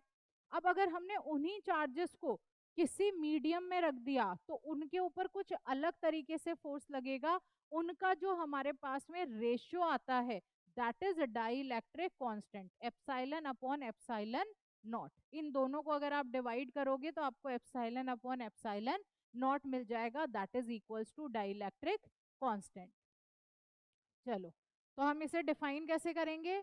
Of a medium, dielectric constant of a medium is the ratio of absolute electrical permittivity of the medium to the electrical permittivity of free space. हमने क्या लिखा था? Permittivity of medium divided by permittivity of free space. Free space मतलब air या vacuum, इसी को हम कहते हैं डाइलेक्ट्रिक कांस्टेंट। ठीक है। Thus, the force between two given charges in a medium is only 1 by k times of the force between them in air and vacuum. तो मतलब फोर्स यहाँ पे चेंज हो रहा है बाय द फैक्टर के। मीडियम में यहाँ पे कुछ फोर्स है, यहाँ पे एयर या वैक्यूम में कुछ फोर्स होगा, वो अलग होगा। F M force in the medium will be equal to 1 by k times the force in the air और vacuum. This is about the dielectric constant. अब बात आती है फोर्स बिटवीन मल्टीपल चार्जेस। अगर एक हमारे पास में कोई सिस्टम है, उस सिस्टम में बहुत सारे चार्जेस प्रेजेंट है, आपके पास में यहाँ पे Q1 Q2 Q3 Q4 इस तरह से बहुत सारे चार्जेस प्रेजेंट है, और अब हम चाहते हैं कि किसी चार्ज Q के ऊपर कितना फोर्स लग रहा है। तो हम क्या कहेंगे? सिस्टम में बहुत सारे चार्जेस प्रेजेंट है, और हम चाहते हैं कि किसी एक चार्ज पे कितना फोर्स लग रहा है। तो उस एक चार्ज के ऊपर Q1 की वजह से भी फोर्स लगेगा, Q2 की वजह से भी फोर्स लगेगा, Q3 की वजह से भी फोर्स लगेगा, Q4 की वजह से भी फोर्स लगेगा। जितने चार्जेस उस सिस्टम में प्रेजेंट है, वो सब एक दूसरे के ऊपर फोर्स लगा रहे हैं। तो मतलब उस पर्टिकुलर चार्ज के ऊपर जो टोटल चार्ज होगा, that will be the resultant addition. मतलब सारे फोर्सेस को आप ऐड कर दोगे तो जो रिजल्टेंट फोर्स आएगा वो उसके ऊपर एग्जैक्ट फोर्स लगेगा। तो मतलब अगर सिस्टम में मल्टीपल चार्जेस हैं तो सब उस पर्टिकुलर चार्ज के ऊपर फोर्स लगाएंगे, और जो टोटल चार्ज होगा वो उन सारे फोर्सेस का सम हो जाएगा। कैसे समझ सकते हैं हम इस चीज को? मैंने कहा हमारे पास में यहाँ पे कोई एक Q चार्ज है, इस Q चार्ज के ऊपर यहाँ पे Q1 चार्ज की वजह से एक फोर्स लग रहा है, इसे Q नॉट मान लेते हैं। तो जो फोर्स लग रहा है that is K Q0 Q1 upon R square. ये एक हमारे पास में आ गया, दोनों के बीच में R1 अगर है तो हम इसे R1 स्क्वायर बोल देते हैं। अब यहाँ पे कोई Q2 चार्ज प्रेजेंट है, तो Q2 चार्ज की वजह से भी यहाँ फोर्स लगेगा। तो हमारे पास में F2 हो गया K Q0 Q2 upon R2 का square. This is second equation. In case यहाँ पे अगर Q3 भी प्रेजेंट है तो Q3 भी इसके ऊपर फोर्स लगाएगा। तो हमारे पास फोर्स क्या हो जाएगा? F3 फोर्स हो गया K Q0 Q3 upon R3 का square. This is third equation. अब बात I what will be the total charge. भाई यहाँ पे तो मल्टीपल चार्जेस प्रेजेंट है, तो टोटल चार्ज कितना होगा? टोटल फोर्स कितना होगा? मल्टीपल चार्जेस है तो टोटल फोर्स कितना होगा? टोटल फोर्स जो होगा that will be equal to F1 plus F2 plus F3। तो आप यहाँ पे सिंपली इनको एक दूसरे से ऐड कर दोगे। K0 K2 upon R2 square plus K आगे इसमें K3 वाला हो जाएगा। This will be the resultant force. तो जब मल्टीपल चार्जेस प्रेजेंट होते हैं तो जो रिजल्टेंट फोर्स होगा that will be the sum of the individual forces, resultant force जो होगा। So the resultant force on F1 charge Q1 is obtained by the vector sum of the forces। जो बाकी के फोर्सेस है उनके vector sum के बराबर हो जाता है टोटल फोर्स। हम इसको कुछ इस तरह से इस फॉर्मूले से बता सकते हैं, या फिर आप इसको कुछ ऐसे भी लिख सकते हैं। तो this is how it can be represented. अब हम आ जाते हैं इलेक्ट्रिक फील्ड पे। चलो, तो अब हम बात करते हैं इलेक्ट्रिक फील्ड की। देखो, जब भी हम किसी चार्ज की बात कर रहे हैं, ये ब्लैंक स्पेस था, इसी को इरेज करके यहीं पे इलेक्ट्रिक फील्ड को समझ लेते हैं।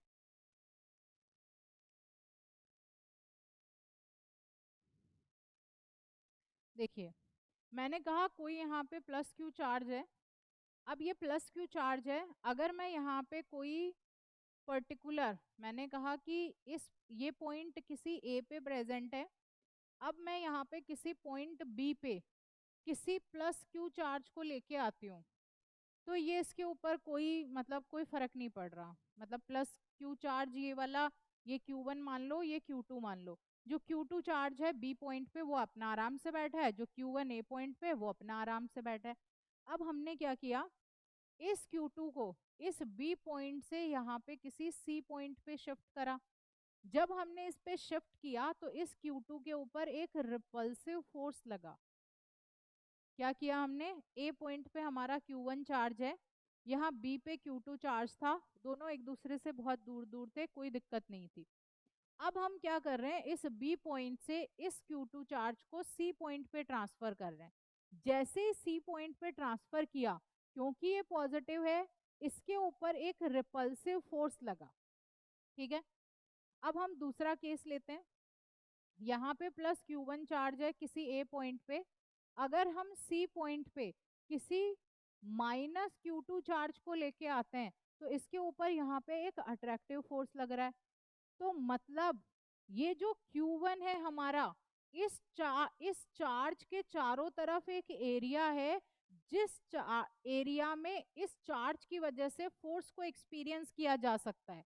तो वो एरिया, चार्ज के सराउंडिंग का वो एरिया जिसमें उस चार्ज की वजह से फोर्स को एक्सपीरियंस किया जा सकता है, that area is known as electric field.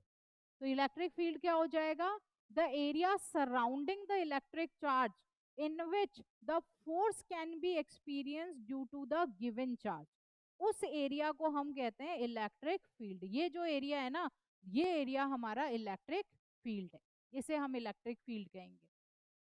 चलो, the electric field is the region of space surrounding electrically charge particle where a force is exerted on. ठीक है, इसको आप देख लेंगे, the space surrounding the charge in which the force can be experience due to the charge is known as electric field, उसे हम electric field कहते हैं। अब बात आती है भैया इलेक्ट्रिक फील्ड का फॉर्मूला क्या होगा, मैथमेटिकल फॉर्मूला। तो इलेक्ट्रिक फील्ड होता है फोर्स पर यूनिट चार्ज। तो this will be the formula for electric field, the force per unit charge is electric field. अब हम जो भी ये हमारा इलेक्ट्रिक फील्ड होता है, इस इलेक्ट्रिक फील्ड को हम रिप्रेजेंट करने के लिए इलेक्ट्रिक फील्ड लाइंस का यूज करते हैं। Electric field lines imaginary lines हैं, रियल लाइंस नहीं है, इमेजिनरी लाइंस हैं ये लाइंस। और ये लाइंस काम आती है किसके लिए, ये इलेक्ट्रिक फील्ड को रिप्रेजेंट करने के काम आती है।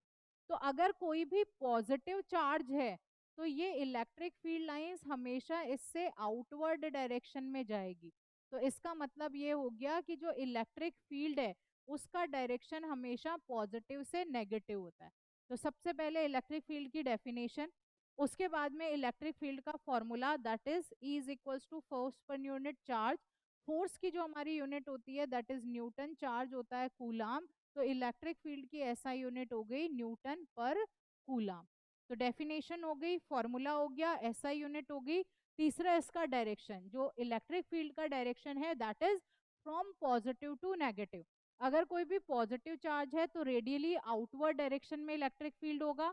अगर कोई भी नेगेटिव चार्ज है तो जो इलेक्ट्रिक फील्ड का डायरेक्शन है दैट इज रेडियली इनवर्ड, अंदर की तरफ, क्योंकि पॉजिटिव से नेगेटिव, नेगेटिव में अंदर की तरफ आएगी, पॉजिटिव में बाहर की तरफ जाएगी। तो अगर सिंगल चार्ज है, अगर एक चार्ज है तो हम कह सकते हैं पॉजिटिव चार्ज से ये कैसे जा रही है, पॉजिटिव चार्ज से इंफिनिटी पे जा रही है। नेगेटिव चार्ज वाले केस में इलेक्ट्रिक फील्ड लाइन से इंफिनिटी से नेगेटिव पे आती है। क्लियर है इतनी बात। तो इलेक्ट्रिक फील्ड लाइंस क्या है, इमेजिनरी लाइंस है जो इलेक्ट्रिक फील्ड को डिनोट या फिर रिप्रेजेंट करने के काम आती है। चलो, next comes electric field intensity. Electric field intensity बताता है उस फील्ड की स्ट्रेंथ। कई बार ऐसा हो सकता है कि चार्ज जो है उसकी वजह से इलेक्ट्रिक फील्ड इतना ज्यादा है कि पास में जैसे ही आप किसी नेगेटिव चार्ज को लाए उसने तुरंत उसको अट्रैक्ट कर लिया। तो मतलब उसकी स्ट्रेंथ बहुत ज्यादा है, उसकी कैपेसिटी बहुत ज्यादा है, उसकी इंटेंसिटी बहुत ज्यादा है। तो जब फोर्स बहुत ज्यादा एक्सपीरियंस हो रहा है मतलब इंटेंसिटी ज्यादा, फोर्स अगर कम एक्सपीरियंस हो रहा है इसका मतलब इंटेंसिटी कम। तो इलेक्ट्रिक फील्ड इंटेंसिटी क्या बताती है, स्ट्रेंथ बताती है इलेक्ट्रिक फील्ड की, कि उस इलेक्ट्रिक फील्ड की उस पर्टिकुलर पॉइंट पे कितनी ज्यादा स्ट्रेंथ है या कितनी कम स्ट्रेंथ है, that tells the electric field intensity. तो हम इसको कैसे डिफाइन कर सकते हैं, the strength of electric field at that point, the force experience by unit positive charge faced at that point, या फिर सिंपली कह दो it is force per unit charge is equals to F upon Q, या फिर आप force को यहाँ पे क्यू ई ऐसे, ये दोनों फॉर्मूले याद रखना, इनको भी हम बार बार यूज करते हैं। F is equals to Q E, मतलब दोनों एक ही है, बस हमने क्या किया है फोर्स यहाँ है तो क्यू को इधर ले आए तो F is equals to Q E हो गया। बट ये फॉर्मूला बार बार यूज होता है F is equals to Q E, इसलिए आप इसे ध्यान रख लेना। चलो, तो ये हमारे पास में क्या होगी, this is the electric field का फॉर्मूला। अब हम सबको पता है कि जो हमारा फोर्स है उसका फॉर्मूला क्या है, फोर्स का फॉर्मूला है आपके पास में K Q one Q two upon R square, आप इसे क्यू वन मान लीजिए, आप इसे क्यू वन मान लीजिए। अब अगर मैं यहाँ पे फोर्स को देखूं, सॉरी इस इलेक्ट्रिक फील्ड को देखूं, तो इलेक्ट्रिक फील्ड क्या हो जाएगा, K Q one Q two upon R square, ठीक है, divided by Q one, divided by Q one है यहाँ पे, तो क्यू वन से क्यू वन कैंसिल हो जाएगा और इलेक्ट्रिक फील्ड क्या हो जाएगा, K Q upon R square, Q two, तो हम इसे के क्यू अपॉन आर स्क्वायर। तो आपके पास में इलेक्ट्रिक फील्ड का एक फॉर्मूला क्या आया, फोर्स पर यूनिट चार्ज, उसी फोर्स पर यूनिट चार्ज से हमने इलेक्ट्रिक फील्ड का एक और फॉर्मूला निकाला है, that is E is equals to K Q upon R square. ठीक है, यूनिट क्या है, न्यूटन पर कूलाम, हम लोगों ने अभी ऊपर यहाँ पे निकाली थी, दैट इज न्यूटन पर coulomb, this is the SI unit of electric field. Direction क्या होगा, पॉजिटिव से नेगेटिव की तरफ, जो पॉजिटिव चार्ज होता है उसमें electric field lines positive charge से निकलती है, इन्फिनिटी पे जाती है। नेगेटिव चार्ज है तो इलेक्ट्रिक फील्ड लाइंस इन्फिनिटी से नेगेटिव चार्ज के अंदर आती है, रेडियली इनवर्ड, पॉजिटिव में रेडियली आउटवर्ड, पॉजिटिव नेगेटिव है तो पॉजिटिव से नेगेटिव की तरफ जाएगी। ठीक है, तो this is about the electric field. इसके अलावा इलेक्ट्रिक फील्ड में हम कहते हैं कि अगर ये कोई एक चार्ज है, मैं किसी एक पॉइंट यहाँ पे इसका इलेक्ट्रिक फील्ड की स्ट्रेंथ देखूं, तो वो इस पॉइंट पे, इस पॉइंट पे, इस पॉइंट पे, इस पॉइंट पे, इस पॉइंट पे, इस पॉइंट पे, ये जो सिमेट्री में जितने भी पॉइंट्स यहाँ पे आ रहे हैं, उन सिमेट्री वाले पॉइंट्स पे जो इलेक्ट्रिक फील्ड की स्ट्रेंथ है वो हमेशा सेम रहेगी, this will always B same. ठीक है, ये पहला पॉइंट हो गया हमारा। दूसरा हम कहते हैं कि आखिर ये इलेक्ट्रिक फील्ड की स्ट्रेंथ डिपेंड किस पे करती है, तो देखो जैसा कि फॉर्मूला कह रहा है E is equals to force per unit charge, तो मतलब किसके ऊपर डिपेंड करेगा हमारा इलेक्ट्रिक फील्ड का स्ट्रेंथ, ये चार्ज करेगा, ये डिपेंड करेगा चार्ज के ऊपर कि कितना चार्ज है, और दूसरा ये डिपेंड करेगा हमारा इलेक्ट्रिक फील्ड की स्ट्रेंथ कितनी है, जो फोर्स है हमारा इंटेंसिटी वो इलेक्ट्रिक फील्ड की स्ट्रेंथ इनटू जो भी चार्ज है उसके मैग्नीट्यूड पे डिपेंड करता है, प्लस उसकी डिस्टेंस कितनी है, मतलब हमने एक फॉर्मूला क्या निकाला, E is equals to K Q upon R square, तो एक चार्ज पे डिपेंड कर रहा है, एक ये किसके ऊपर डिपेंड कर रहा है, रेडियस के ऊपर डिपेंड कर रहा है, तो ये दो फैक्टर्स पे हमेशा इलेक्ट्रिक फील्ड डिपेंड करता है। चलो आगे चलते हैं, नेक्स्ट टॉपिक है हमारे पास electric field due to a system of charges. अब बात आती है कि भैया जैसे हमने force due to a system of charges पढ़ा था, वैसे ही हमें electric field due to a system of charges पढ़ना है। तो electric field due to a system of charges कैसे पढ़ेंगे, यहाँ पे ये कोई एक पॉइंट है P, इस पॉइंट पे इस charge Q naught Q one Q two Q three इनकी वजह से टोटल इलेक्ट्रिक फील्ड कितना होगा वो बताना है। तो हम कहते हैं यहाँ जो टोटल होगा वो किसकी वजह से होगा, Q1 की वजह से भी होगा इलेक्ट्रिक फील्ड, यहाँ Q2 की वजह से इलेक्ट्रिक फील्ड, Q3 की वजह से। अब Q1 की वजह से इलेक्ट्रिक फील्ड कितना होगा, के Q1 अपॉन R1 का स्क्वायर, उसके बाद electric field due to Q2 ये कितना होगा, के Q2 अपॉन R2 का स्क्वायर, E3 कितना हो जाएगा, के Q3 अपॉन R3 का स्क्वायर, टोटल चार्ज कितना हो जाएगा, this will B E1 plus E2 plus E3, तो ये E1 कितना है, के Q1 upon R1 square plus के Q2 upon R2 square plus के Q3 अपॉन R3 स्क्वायर, या फिर सो ऑन, इस तरह से ये वैल्यू आगे चलती रहेगी। तो this is how we will say electric field due to a system of charges.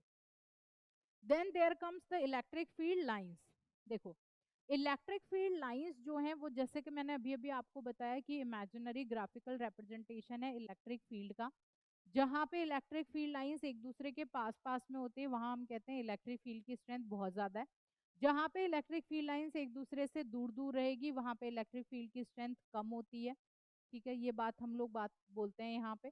अगर इसे डिफाइन करना है तो हम कह देते हैं कि कोई भी इलेक्ट्रिक फील्ड लाइन जो है हमारी, अगर इस फील्ड लाइन के किसी भी पॉइंट पे हम टेंजेंट को ड्रॉ करते हैं तो वो टेंजेंट उस इलेक्ट्रिक फील्ड के डायरेक्शन को रिप्रेजेंट करती है। तो इलेक्ट्रिक फील्ड लाइन क्या बता रही है हमें? It's simply representing the direction of the electric field that is from positive to negative. जहां एक दूसरे के बिल्कुल पास पास में डेंसिटी बहुत ज्यादा है वहां पे स्ट्रेंथ ज्यादा होगी, जहां डेंसिटी कम है वहां पे स्ट्रेंथ कम रहेगी। नेक्स्ट, पॉजिटिव चार्ज से रेडियली आउटवर्ड ये इलेक्ट्रिक फील्ड लाइंस रहती है, नेगेटिव चार्ज में रेडियली इनवर्ड रहती है। ये पॉजिटिव चार्ज से इन्फिनिटी जा रही है, ये इन्फिनिटी से नेगेटिव चार्ज के अंदर आ रही है। अगर एक पॉजिटिव एक नेगेटिव है तो जो इलेक्ट्रिक फील्ड लाइंस है they will go from positive to negative, positive से इमर्ज होगी और नेगेटिव में एंटर करेगी। तो this is how we will represent electric field lines. उसके बाद में इलेक्ट्रिक फील्ड लाइंस जो हैं they do not form continuous curves, positive से नेगेटिव पे जाके एंड हो जाती है, तो इसलिए they are not forming closed continuous curves. जो मैग्नेटिक फील्ड लाइंस है they form the closed continuous curves. वो क्या करती हैं, वो नॉर्थ पोल से स्टार्ट होती है साउथ पोल पे जाती है आउटसाइड द मैग्नेट, फिर अंदर वो साउथ से नॉर्थ की तरफ आती है। तो this is how they make the closed continuous curve. Electric field lines positive से नेगेटिव पे जाके एंड हो जाती है, they emerge from the positive, they enter at the negative charge, तो इसलिए वो क्लोज कंटिन्यूअस कर्व नहीं बनाती। तो पहला पॉइंट हमने क्या पढ़ा, जो भी इलेक्ट्रिक फील्ड लाइंस है अगर उन पे किसी भी पॉइंट पे टेंजेंट ड्रॉ करोगे तो it will give you the direction of the electric field. दूसरा पॉइंट, जहाँ पे डेंसिटी ज्यादा है इलेक्ट्रिक फील्ड लाइंस की वहां पे इलेक्ट्रिक फील्ड की स्ट्रेंथ ज्यादा होगी, जहाँ डेंसिटी कम वहां इलेक्ट्रिक फील्ड की स्ट्रेंथ कम। पॉजिटिव चार्ज से इमर्ज होती है, नेगेटिव चार्ज पे एंटर करती है, तो क्लोज कंटिन्यूअस कर्व नहीं बनाती। नेक्स्ट बात, कोई भी दो इलेक्ट्रिक फील्ड लाइंस कभी भी एक दूसरे को इंटरसेक्ट नहीं करेगी, क्योंकि जहां वो इंटरसेक्ट करेगी वहां पे इलेक्ट्रिक फील्ड के दो डायरेक्शंस होंगे और किसी एक पॉइंट पे किसी भी फील्ड के दो डायरेक्शन पॉसिबल ही नहीं है। That's why we say that the electric field lines never intersect each other. इसके अलावा इलेक्ट्रिक फील्ड लाइंस हमेशा कंडक्टर से नॉर्मल रहेगी, मतलब उसके साथ हमेशा एक परपेंडिकुलर रहेगी, उसके साथ 90 डिग्री का एंगल बनाएगी, ये चीज ध्यान रखेंगे। चलो, अब हमने पॉजिटिव नेगेटिव के साथ में कैसे इलेक्ट्रिक फील्ड लाइंस का डायरेक्शन होगा, और अगर कोई दो पॉजिटिव पॉजिटिव चार्ज है तो उस केस में इलेक्ट्रिक फील्ड लाइंस किस तरह बिहेव करेगी वो हमने यहाँ पे रिप्रेजेंट कर रखा है। तो आप इस चीज को भी एक बार देख लेना कि पॉजिटिव नेगेटिव का कैसा इलेक्ट्रिक फील्ड लाइंस का डायग्राम बनता है, पॉजिटिव पॉजिटिव के साथ कैसा बनता है और नेगेटिव नेगेटिव के साथ कैसा बनता है। चलो नेक्स्ट आते हैं हम लोग इलेक्ट्रिक डाइपोल पे। देखो डाइपोल, डाइपोल मतलब दो पोल, ठीक है, एक पॉजिटिव और एक नेगेटिव। तो अगर हम लोगों ने एक पॉजिटिव चार्ज और एक नेगेटिव चार्ज को किसी बहुत ही छोटे से स्मॉल डिस्टेंस से सेपरेट कर रखा है तो उस पर्टिकुलर सिस्टम को हम बोल देते हैं इलेक्ट्रिक डाइपोल। डिफाइन कैसे करेंगे हम, जब कोई भी equal and opposite point charges when they are separated by a short distance then the system is known as electric dipole. एक आपके पास में माइनस क्यू चार्ज है, एक आपके पास में प्लस क्यू चार्ज है, तो इक्वल एंड ऑपोजिट चार्जेस हो गए, मैग्नीट्यूड सेम है और इनका चार्ज जो है वो अलग अलग है। दोनों के बीच की डिस्टेंस कितनी है, बहुत ही छोटी डिस्टेंस है जिसे हम 2a से रिप्रेजेंट करते हैं। बहुत बच्चे कहते हैं मैम 2a क्यों लेते हो, a भी ले सकते हो r भी ले सकते हो। बेटा जब बाद में कैलकुलेशंस करते हैं तो फिर वो r/2 हो जाता है, a/2 हो जाता है, जिससे कैलकुलेशंस बड़ी ट्रिकी हो जाती है, बहुत ही मुसीबत आ जाती है उस टाइम में सॉल्व करते टाइम मैथ्स। तो 2a ले लेते हैं तो आधा करेंगे तो a रहेगा और that will be easy to solve, इसलिए हम 2a या 2r लेते हैं। तो इलेक्ट्रिक डाइपोल को डिफाइन कैसे किया, दो इक्वल एंड ऑपोजिट चार्जेस हैं, अगर दोनों को हमने किसी छोटे से डिस्टेंस से सेपरेट कर रखा है तो वो एक इलेक्ट्रिक डाइपोल की तरह बिहेव करता है। इलेक्ट्रिक डाइपोल का डायरेक्शन हमेशा नेगेटिव से पॉजिटिव की तरफ रहेगा, तो आप इस बात का ध्यान रखेंगे, it will always be from negative to positive. ठीक है, टोटल चार्ज जो है इलेक्ट्रिक डाइपोल पे वो हमेशा जीरो रहता है, क्योंकि इक्वल एंड ऑपोजिट चार्ज है, ये नेगेटिव ये पॉजिटिव दोनों न्यूट्रलाइज कर देंगे तो टोटल चार्ज जीरो आ जाएगा। अब बात आती है नेक्स्ट हमारे पास इलेक्ट्रिक डाइपोल मूवमेंट की। देखो इलेक्ट्रिक डाइपोल मूवमेंट क्या बताता है, ये किसी भी डाइपोल की स्ट्रेंथ को बताता है, कि मतलब जो पर्टिकुलर आपने सिस्टम ले रखा है, जो सेट ले रखा है, जो डाइपोल ले रखा है, आखिर उसकी स्ट्रेंथ कितनी है, वो स्ट्रेंथ कौन बताएगा, इलेक्ट्रिक डाइपोल मूवमेंट बताएगा। तो electric dipole movement is a measure of the strength of electric dipole. ये एक वेक्टर क्वांटिटी है, डायरेक्शन कहाँ से कहाँ रहेगा, नेगेटिव चार्ज से पॉजिटिव चार्ज, तो हम डाइपोल को हमेशा नेगेटिव टू पॉजिटिव ही लेके चलते हैं। अब जो इलेक्ट्रिक डाइपोल मूवमेंट है इसे हम स्मॉल पी से रिप्रेजेंट करते हैं, ऐसे हम ऊपर वेक्टर लगा देते हैं।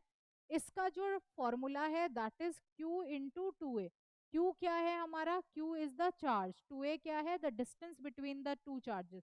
तो अगर आपको इसकी सेकंड डेफिनेशन देनी हो, भाई स्ट्रेंथ बताता है तो फिजिकल सिग्निफिकेंस हो गया, लेकिन अगर आपको इलेक्ट्रिक डाइपोल की डेफिनेशन देनी है तो आप क्या कहोगे, when either charge is multiplied by the distance between the two charges then we get the electric dipole movement, तब हमें इलेक्ट्रिक डाइपोल मूवमेंट मिलता है। फिजिकल सिग्निफिकेंस क्या है डाइपोल का, बहुत सारे हमारे आसपास में इस तरह के मॉलिक्यूल्स हैं जिनमें किसी में परमानेंट डाइपोल होता है, किसी में नहीं होता है, कईयों में नहीं होता, बट अगर उन्हें एक्सटर्नल इलेक्ट्रिक फील्ड में रखा जाए तो उनमें डाइपोल क्रिएट हो जाता है। तो इस तरह की कुछ बहुत सारे हमारे पास में ये मटेरियल्स हैं जो फिजिकल सिग्निफिकेंस, ये केमिस्ट्री में भी पढ़ते हो आप लोग, polar molecules, non polar molecules, बहुत ज़्यादा डिटेल में नहीं बताऊंगी अभी मैं इन चीज़ों को, आप एक बार देख लेना। ठीक है, केमिस्ट्री में भी आपने पढ़ रखा है इस चीज को। तो जब भी कोई भी, अगर मैंने कहा कि इन केस अपने पास में कोई ऐसे हैं जिनको इलेक्ट्रिक फील्ड में रखने के बाद में वो डाइपोल मोमेंट डेवलप हो जाता है, तो उन्हें हम नॉन पोलर मॉलिक्यूल्स यहाँ पे कह रहे हैं। कुछ मॉलिक्यूल्स है जिनमें पॉजिटिव नेगेटिव दोनों अलग अलग ही होता है, परमानेंट इलेक्ट्रिक डाइपोल प्रेजेंट होता है even in the absence of electric field, तो हम उन्हें पॉलर मॉलिक्यूल कह देते हैं। कुछ एग्जांपल्स दिए हैं जैसे H2O HCl, ये पॉलर मॉलिक्यूल्स है, ऑलरेडी पॉजिटिव नेगेटिव अलग है इनके पास में। फिर CO2 है हमारे पास, CH4 है, ये हमारे नॉन पॉलर मॉलिक्यूल्स है, इनको अगर आप इलेक्ट्रिक फील्ड में रखोगे तो इनमें डाइपोल मूवमेंट क्रिएट होता है। चलो, अब आती है डाइपोल फील्ड की बात, तो अब हमें क्या करना है, अब हमें यहाँ पे दो डेरिवेशन करने हैं। एक हमें करना है the electric field intensity on axial line of electric dipole. हम क्या करेंगे, देखो नाम समझो, electric field intensity, electric field intensity on the axial line of, axial line of electric dipole. मतलब सबसे पहले तो आपको क्या करना है, एक डाइपोल लेना है। डाइपोल क्या होता है, -Q + Q, दोनों को किसी डिस्टेंस 2a से सेपरेट कर दो। ठीक है, ये सेपरेट हो गए, ये डाइपोल हो गया। Electric field intensity on the axial line of electric dipole, तो अब इसकी एक्सियल लाइन, ये जो लाइन है इसकी, this is the axial line, तो एक्सियल लाइन पे यहाँ पे कोई पॉइंट P ले लेते हैं। इस पॉइंट P पे इस डाइपोल की वजह से कितनी इलेक्ट्रिक फील्ड इंटेंसिटी होगी वो आपको बतानी है। ठीक है, पॉइंट P पे क्या बताना है, electric field intensity due to this dipole. अब आप बच्चे बताओ, अभी अभी आपने इलेक्ट्रिक फील्ड इंटेंसिटी का फॉर्मूला पढ़ा है, QAQ/R², ये पढ़ा है। हम कहते हैं फॉर एग्जाम्पल हम इस पॉइंट P पे इलेक्ट्रिक फील्ड इंटेंसिटी पता कर रहे हैं, तो इस पे +Q चार्ज की वजह से एक इलेक्ट्रिक फील्ड इंटेंसिटी होगी, इस पे -Q चार्ज की वजह से एक इलेक्ट्रिक फील्ड इंटेंसिटी होगी। तो अगर दोनों की वजह से जो इलेक्ट्रिक फील्ड इंटेंसिटी है उसे हम ऐड कर देते हैं, तो इसका मतलब हमें आंसर मिल गया, that is the electric field intensity. तो अब हम वन बाय वन देखते हैं कि आखिर इनकी इलेक्ट्रिक फील्ड इंटेंसिटी कितनी है। सबसे पहले मैं यहाँ पे electric field intensity due to -Q charge देख रही हूँ, तो फॉर्मूला है K Q upon R square. R क्या है, इस वाले डिस्टेंस से लेके इतना डिस्टेंस, ये पूरा का पूरा। अगर मैंने ये 2a ले रखा है, इसके हाफ मैं इसको करूं तो ये मेरे पास में a आ गया, मेरे पास ये भी a आ गया। यहां से अगर मैं p पॉइंट तक की डिस्टेंस को r लूं तो मेरे पास ये टोटल डिस्टेंस कितना है, r प्लस a। तो this is r plus a का square. This is equation number 2। अब इलेक्ट्रिक फील्ड इंटेंसिटी पता करनी है प्लस क्यू चार्ज की वजह से। Electric field intensity due two plus Q charge, के क्यू, देखो मैग्नीट्यूड दोनों का सेम है। डाइपोल में मैंने आपको क्या बताया, इक्वल एंड ऑपोजिट चार्जेस, तो मैग्नीट्यूड तो सेम है, इसलिए क्यू भी यहाँ आएगा, यहाँ पे भी क्यू आएगा। डायरेक्शन अलग अलग है, एक पॉजिटिव है एक हमारा नेगेटिव है, ठीक है, इस तरह से। अब जो ये हमारा माइनस क्यू ले लिया प्लस क्यू की वजह से पी पॉइंट पे ये टोटल डिस्टेंस आर है, आर माइनस ए, तो आर माइनस ए का square. This is equation number 2। अब देखो ये वाला जो चार्ज है वो पी पॉइंट के पास में है, पास में है, इसका मतलब इसकी वजह से इलेक्ट्रिक फील्ड इंटेंसिटी ज्यादा होगी। माइनस क्यू दूर है तो इसकी वजह से इसकी इंटेंसिटी कम होगी। तो टोटल इंटेंसिटी कितनी आएगी, एक हमारा पॉजिटिव है एक नेगेटिव है, तो जो टोटल इंटेंसिटी आएगी दैट विल बी, जो ज्यादा है उसमें से कम वाले को माइनस कर दो, के क्यू आर माइनस ए का स्क्वायर माइनस के क्यू आर प्लस ए का स्क्वायर। जब आप इसको सॉल्व करोगे तो आप यहाँ क्या देखोगे, के क्यू दोनों में कॉमन है, तो हम इसे ले लेते हैं के क्यू, ये आ गया 1 अपॉन आर माइनस ए का square minus 1 upon r plus a का स्क्वायर। अब हमें इसको मैथमेटिकली सॉल्व करना है। क्या आया हमारे पास में, total electric field intensity k q 1 upon r minus a का square minus 1 upon r plus a का स्क्वायर, ठीक है। सॉल्व करते हैं हम इसे, k into q r plus a का square minus r minus a का square divided by r minus a whole square r plus a whole square, ठीक है। आगे सॉल्व करते हैं। Electric field intensity will be k into q a square plus b square plus 2ab, ये वाला formula लगा दिया, माइनस ए square plus b square minus 2ab, ये यहाँ पे लगेगा। जब मैं इस ब्रैकेट को खोलूंगी, जब ब्रैकेट को खोलते हैं अपन तो क्या होगा, ये माइनस आर स्क्वायर और ये भी माइनस आर स्क्वायर और ये plus 2ar, minus R square से माइनस आर स्क्वायर कैंसिल हो गया, प्लस ए स्क्वायर से सॉरी प्लस आर से माइनस आर कैंसिल हो गया, प्लस ए से माइनस ए कैंसिल हो गया, ये 2ar है ये भी 2ar है, तो ये टोटल कितना हो जाएगा हमारे पास में, this total will be 4ar।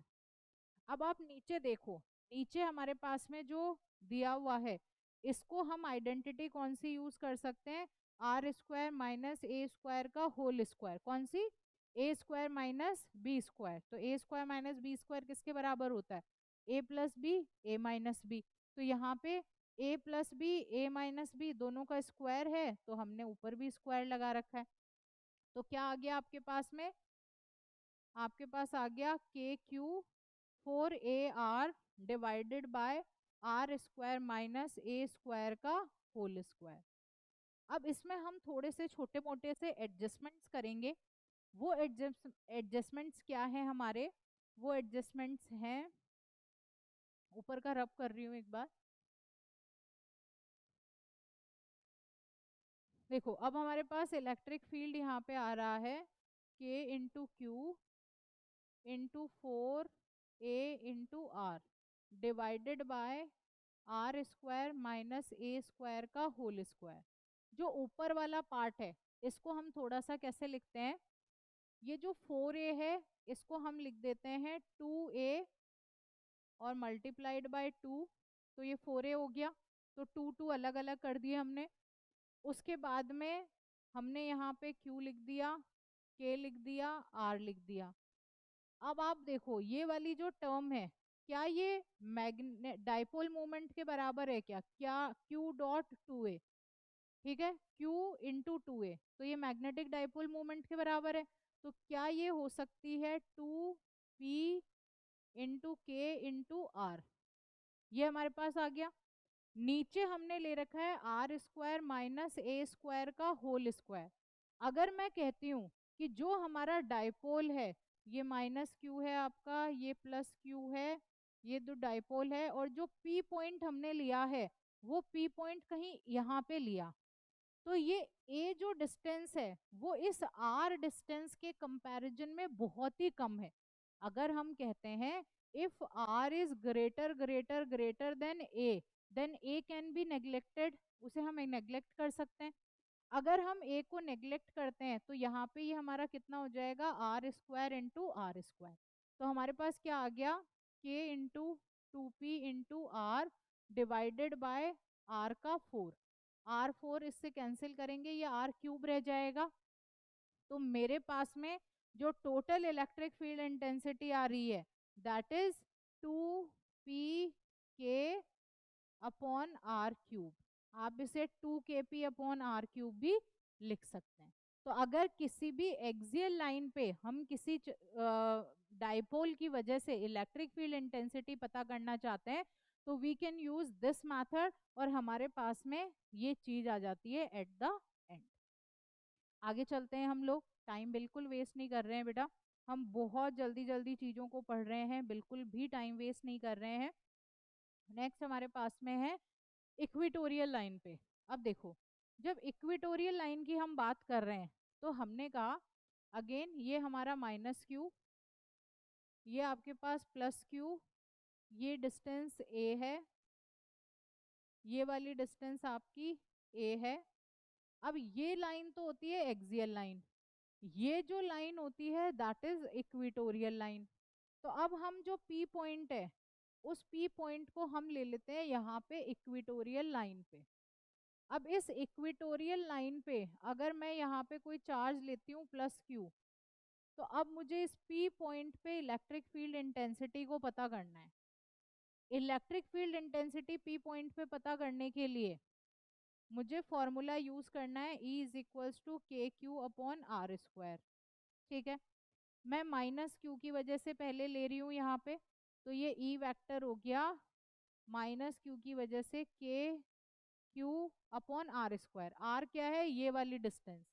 अगर मैं कहती हूँ मैंने ये वाली डिस्टेंस ले रखी है x, तो बाय यूजिंग पाइथागोरस थ्योरम मेरे पास ये हो जाएगी A square plus A x square का रूट, या फिर x नहीं लेते हैं r ले लेते हैं। एक्सियल वाले में भी हमने इसको r ही ले रखा था कि मिडल पॉइंट से क्या इसकी जो डिस्टेंस है उसे हमने r लिया था, तो इसको भी r ही ले लेते हैं,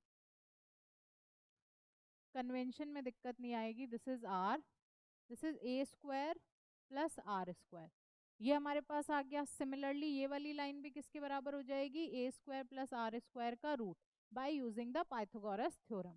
तो यहाँ पे आ गया A square plus R square और उसका रूट, ये मेरे को यहाँ पे मिली एक इक्वेशन।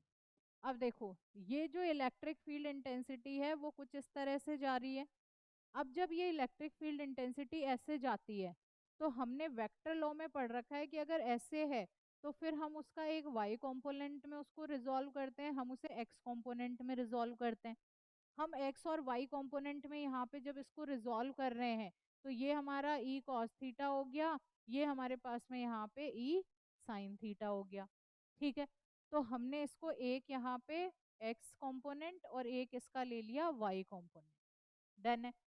अब हम बात करते हैं प्लस क्यू चार्ज की वजह से जो इलेक्ट्रिक फील्ड इंटेंसिटी है। प्लस क्यू चार्ज की वजह से आपकी जो इलेक्ट्रिक फील्ड इंटेंसिटी है that is K Q upon A square plus R square का रूट, सेम ही आई। लेकिन आप देखना हमने जो यहाँ पे टेस्ट चार्ज ले रखा है वो टेस्ट चार्ज जो है हमारा वो कैसा है, दैट इज पॉजिटिव। ठीक है, अब अगर हमारे पास में यहाँ पे पॉजिटिव चार्ज है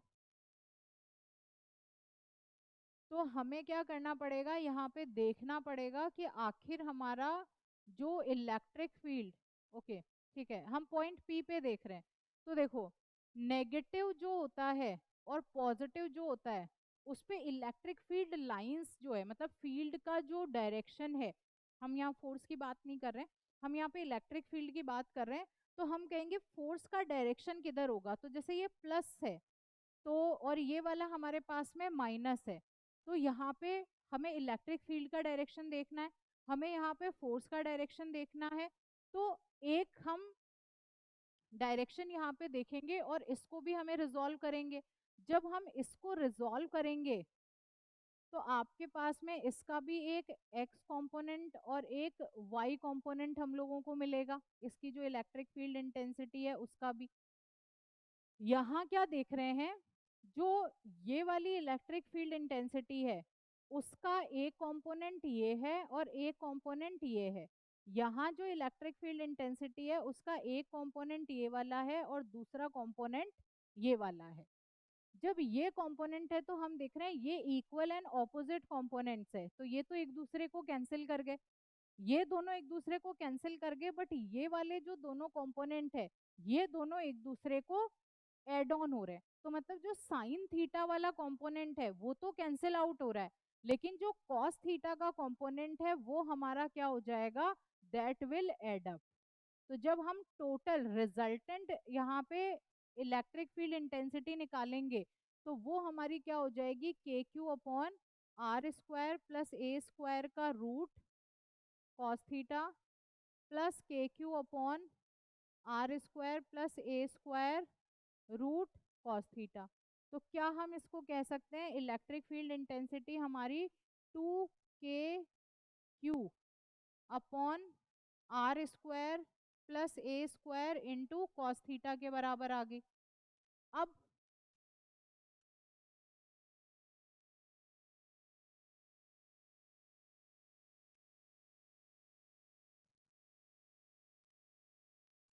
चलो, अब हमें क्या करना है, अब हमें यहाँ पे कॉस थीटा की वैल्यू पता करनी है कि कॉस थीटा किसके बराबर होगा। तो देखो, कॉस थीटा का हम लोगों को ट्रिग्नोमेट्री से फॉर्मूला पता है, it is equals to base upon hypotenuse. तो यहाँ पे बेस क्या है, बेस हमारा ए है, हाइपोटेन्यूज क्या है, ए स्क्वायर प्लस आर स्क्वायर। तो ये ए हो गया, दिस इज इक्वल्स टू हमारे पास आ गया A square plus R square का रूट, ये कुछ इस तरह से आएगा। हम कॉस थीटा की वैल्यू रख देते हैं, E vector is equals to 2k into Q into ये वाला ए, ठीक है, divide by R square plus A square, ठीक है, R square plus A square, और ये हमारे पास में है R square plus A square, ठीक है। अब इसको हम क्या करते हैं, थोड़ा सा रीअरेंज करते हैं। रीअरेंजमेंट कैसे होगा, Q 2 इंटू ए, तो Q डॉट 2a ये हमारा किसके बराबर हो जाएगा, ये हमारा बराबर हो जाएगा P के। तो यहां से हमारे पास क्या आ जाएगा, ये आपके पास आ जाएगा K इंटू पी इंटू ए, और उसके बाद में ये नीचे वाली जो चीजें हमने लिख रखी है उसको हमें सॉल्व करना है। तो इसको एक बार सिंप्लीफाई कर लेते हैं हम। जब हम इसको सिंप्लीफाई करेंगे तो सिंप्लीफाई करने के बाद में हमारे पास में कुछ इस तरह से ये चीज आ रही है, इसमें r is greater than a, तो इसलिए हमने इसको r क्यूब लिख दिया यहाँ पे, क्योंकि देखो ये R square plus A square, इसका ये 3/2 था, अगर हम इसको हटाएंगे तो ये 2 से 2 कैंसिल होके ये क्यूब रह जाएगा, और 2a इंटू क्यू ये p के बराबर हो गया।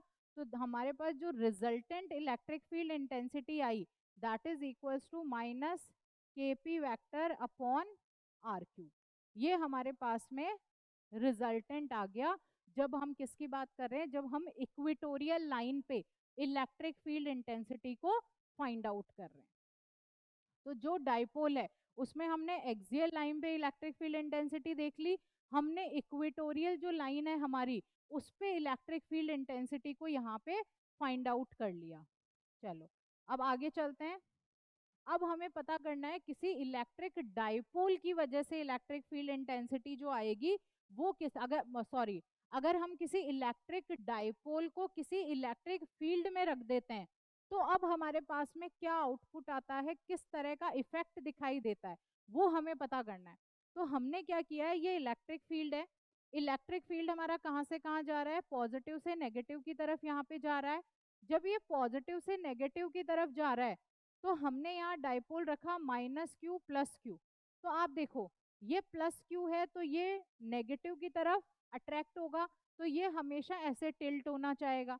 ये नेगेटिव चार्ज है तो ये पॉजिटिव की तरफ अट्रैक्ट होके इधर टिल्ट होना चाहेगा।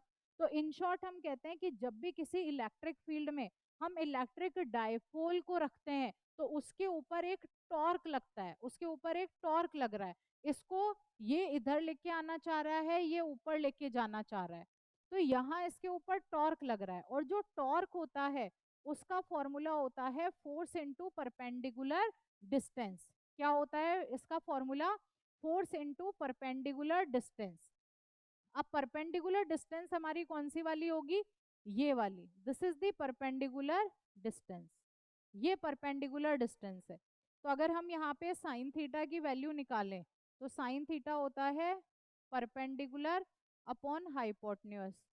हाइपोटेन्यूज आपको 2a दे रखा है, तो परपेंडिकुलर की वैल्यू क्या आ जाएगी, 2a साइन थीटा। तो जब टॉर्क निकालेंगे तो टॉर्क होगा फोर्स इनटू परपेंडिकुलर डिस्टेंस। तो परपेंडिकुलर डिस्टेंस तो हमारी 2a साइन थीटा हो गई। और जो फोर्स है हमारे पास में, फोर्स के लिए हमारे पास इलेक्ट्रिक फील्ड इंटेंसिटी, सॉरी, ये जब भी किसी चार्ज को इलेक्ट्रिक फील्ड में रखते हैं तो जो फोर्स एक्सपीरियंस होता है that is F is equals to Q E. ये स्टार्टिंग में हमने पढ़ा था। तो F की जगह हमने क्यू ई रख दिया, और जो डिस्टेंस है परपेंडिकुलर डिस्टेंस उसकी जगह हमने 2a साइन थीटा लिखा। तो टॉर्क कितना हो गया, Q E into 2a sine theta. अब इसे रीअरेंज करते हैं, रीअरेंज करने पे this is equals to Q dot 2a into E sine theta. ये क्या हो जाएगा, P के बराबर, डाइपोल मोमेंट के बराबर। तो आपके पास में यहाँ पे टर्म आ गई P साइन थीटा, इसे आप लिख सकते हो P क्रॉस E। तो टॉर्क हमारे पास आ गया P cross E, this is the torque. तो whenever a dipole is kept in an electric field तो उसके ऊपर एक डाइपोल टॉर्क लगता है, और वो टॉर्क की वैल्यू किसके बराबर है, that is equals to P sine theta. आगे चलते हैं, कुछ स्पेशल केसेस की बात करते हैं। पी साइन थीटा, हमने कहा कि इन केस अगर हमारा डाइपोल मोमेंट और इलेक्ट्रिक फील्ड ये दोनों एक दूसरे के अलोंग है, सेम लाइन में है, तो थीटा की वैल्यू 0 हो जाएगी। उस वाले केस में इनके ऊपर कोई टॉर्क नहीं लगेगा। इन केस अगर ये थीटा 180 डिग्री की कंडीशन में है तो फिर इसके ऊपर बहुत फोर्स लग रहा होगा, ये डाइपोल अनस्टेबल कंडीशन में होगा। जब थीटा 0 है तो डाइपोल स्टेबल कंडीशन में है।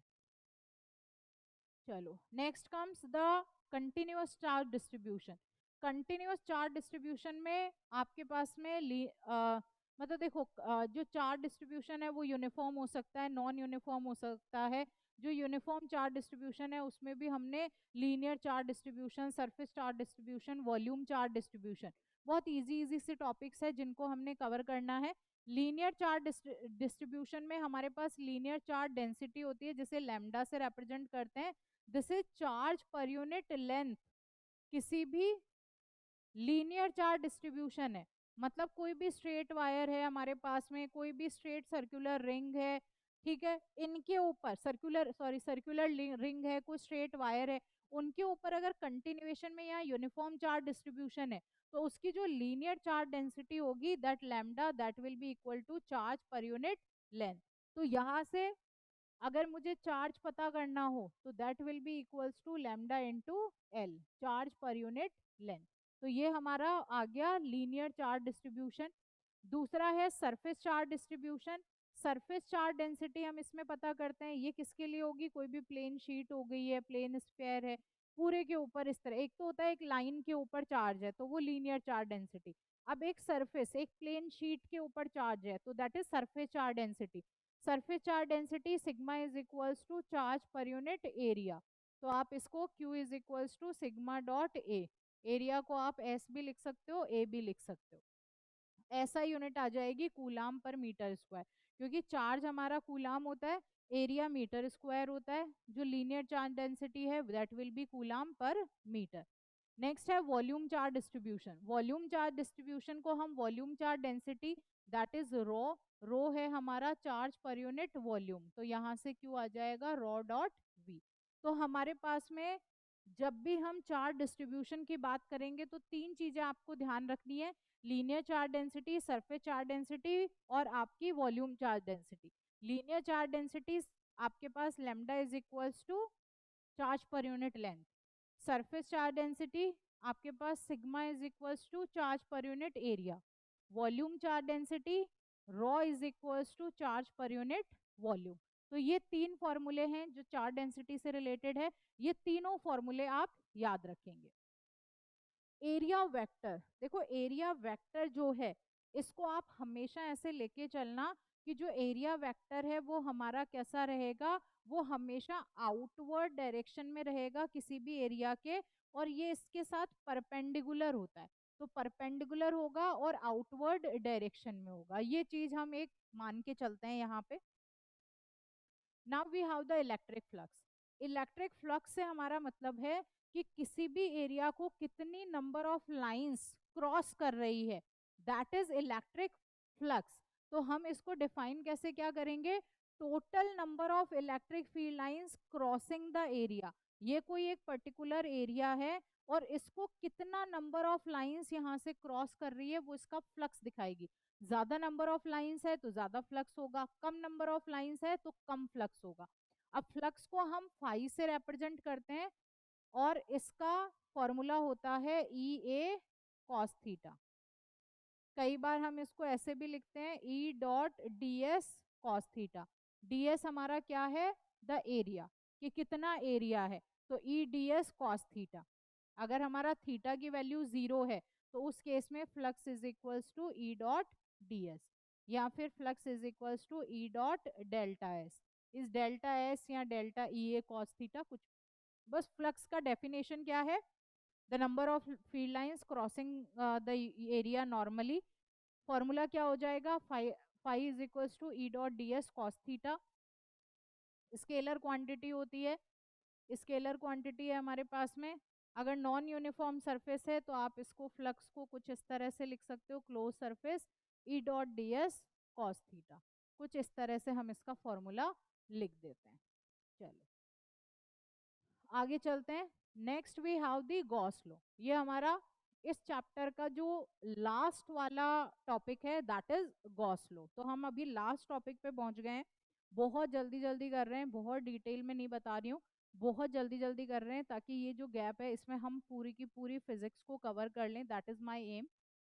देखो गॉस लॉ सिंपली आपको इसका जो जो भी इसका स्टेटमेंट है वो ध्यान रखना है। स्टेटमेंट कहता है the total electric flux over the closure surface in vacuum is 1/एप्सिलॉन naught the total charge content. तो मतलब फ्लक्स जो होता है वो किसके बराबर होता है, Q/एप्सिलॉन नॉट के बराबर होता है। ठीक है, ये आपको ध्यान रखना है। फ्लक्स का फॉर्मूला अभी अभी हमने पढ़ा था, E D S cos theta होता है, तो E D S cos theta is equals to Q/एप्सिलॉन नॉट। बस ये वाली चीज है हमारा गॉस लॉ। गॉस लॉ हमेशा क्लोज सरफेस पे काम करेगा, ओपन सरफेस पे काम नहीं करता है, तो it is always applicable for the closed surface. अब हमें गॉस लॉ का प्रूफ भी करना है कि कैसे, फाई इज इक्वल्स टू Q/एप्सिलॉन नॉट है, तो उसके लिए हमने यहाँ पे एक ये कोई एक चार्ज ले रखा है, ये चार्ज लेके हम किसी पॉइंट यहाँ पे ds, ये ds पॉइंट है, और यहाँ पे हम फाइंड आउट कर रहे हैं कि आखिर इसका फ्लक्स कितना होगा। अगर वो फ्लक्स हमारा किसके बराबर आ जाए, Q/एप्सिलॉन नॉट के, तो इसका मतलब गॉस लॉ प्रूव हो गया। अब क्योंकि गॉस लॉ क्लोज सरफेस के लिए काम करता है तो हमने यहाँ पे ये क्लोज सरफेस बना लिया। ये ds यहाँ पे एरिया है, this is the r that is radius. यहाँ पे ये इलेक्ट्रिक फील्ड, इसका एरिया वेक्टर भी किधर है, इसके नॉर्मली, तो मतलब एरिया वेक्टर और इलेक्ट्रिक फील्ड इंटेंसिटी दोनों के बीच में थीटा की वैल्यू कितनी आ रही है, that is equals to zero, क्योंकि सेम ही डायरेक्शन में है तो थीटा हमारा जीरो हो जाएगा। अब देखिए हमें इलेक्ट्रिक फील्ड इंटेंसिटी का फॉर्मूला पता है, इलेक्ट्रिक फील्ड इंटेंसिटी होती है K Q upon R square, ये हमारे पास है।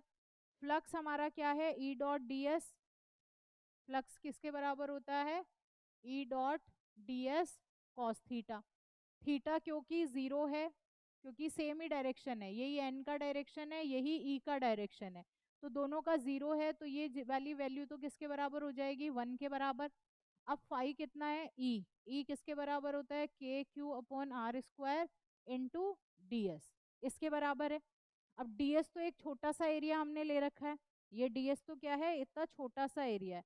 अगर टोटल एरिया है तो हमें इसको इंटीग्रेट करना पड़ेगा, हम ऐसा पढ़ते आए हैं स्टार्टिंग से। तो अब हम क्या करेंगे, इसको यहाँ पे इंटीग्रेट करेंगे। जब हम इसे इंटीग्रेट करेंगे, मतलब ये टोटल एरिया की बात हो रही है, तो अब ये टोटल एरिया किसके बराबर है, ये टोटल एरिया हमारा 4 पाई r स्क्वायर के बराबर है।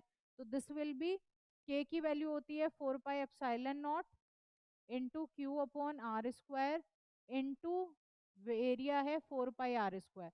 4 पाई से 4 पाई कैंसिल, आर स्क्वायर से आर स्क्वायर कैंसिल, आपके पास में फ्लक्स किसके बराबर आ गया, क्यू अपॉन एप्सिलॉन नॉट के बराबर आ गया। और यही हमें प्रूव करना था। गॉसला हमें क्या कह रहा था, कोई भी क्लोज सरफेस का जो फ्लक्स होगा वो किसके बराबर होगा, क्यू अपॉन एप्सिलॉन नॉट के बराबर होगा। और उसी चीज को हमने प्रूव कर दिया। हमने सिंपली क्या किया, हम लोगों ने सिंपली यहाँ पे एक पॉइंट लिया, इस क्यू चार्ज की वजह से यहाँ कोई भी इलेक्ट्रिक फील्ड इंटेंसिटी है, इसका जो फ्लक्स होगा that will be E D S cos theta. Cos theta की वैल्यू 1 होगी, क्योंकि एन और ई का डायरेक्शन सेम है, तो थीटा 0 हो गया। उसके बाद में डीएस हमने छोटा ले रखा था, तो हम इसको अगर पूरे के लिए लेते हैं तो हमें इंटीग्रेट करना होगा, मतलब पूरे का area that is 4 pi r square के बराबर।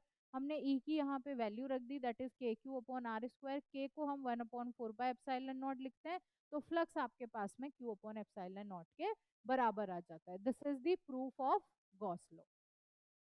गॉस लॉ के कुछ इंपॉर्टेंट पॉइंट्स है, ये हमेशा सिर्फ और सिर्फ क्लोज सरफेस के लिए काम करेगा। शेप कुछ भी हो सकती है, साइज कुछ भी हो सकता है, लेकिन ओपन सरफेस नहीं होना चाहिए। उसके अलावा जो क्यू चार्ज हम बोल रहे हैं, हम क्या बोल रहे हैं, flux is equals to Q upon epsilon not. तो जो क्यू है ये टोटल चार्ज को इंटीग्रेट करता है जो उस पूरे के पूरे क्लोज सरफेस के अंदर आ रहा है।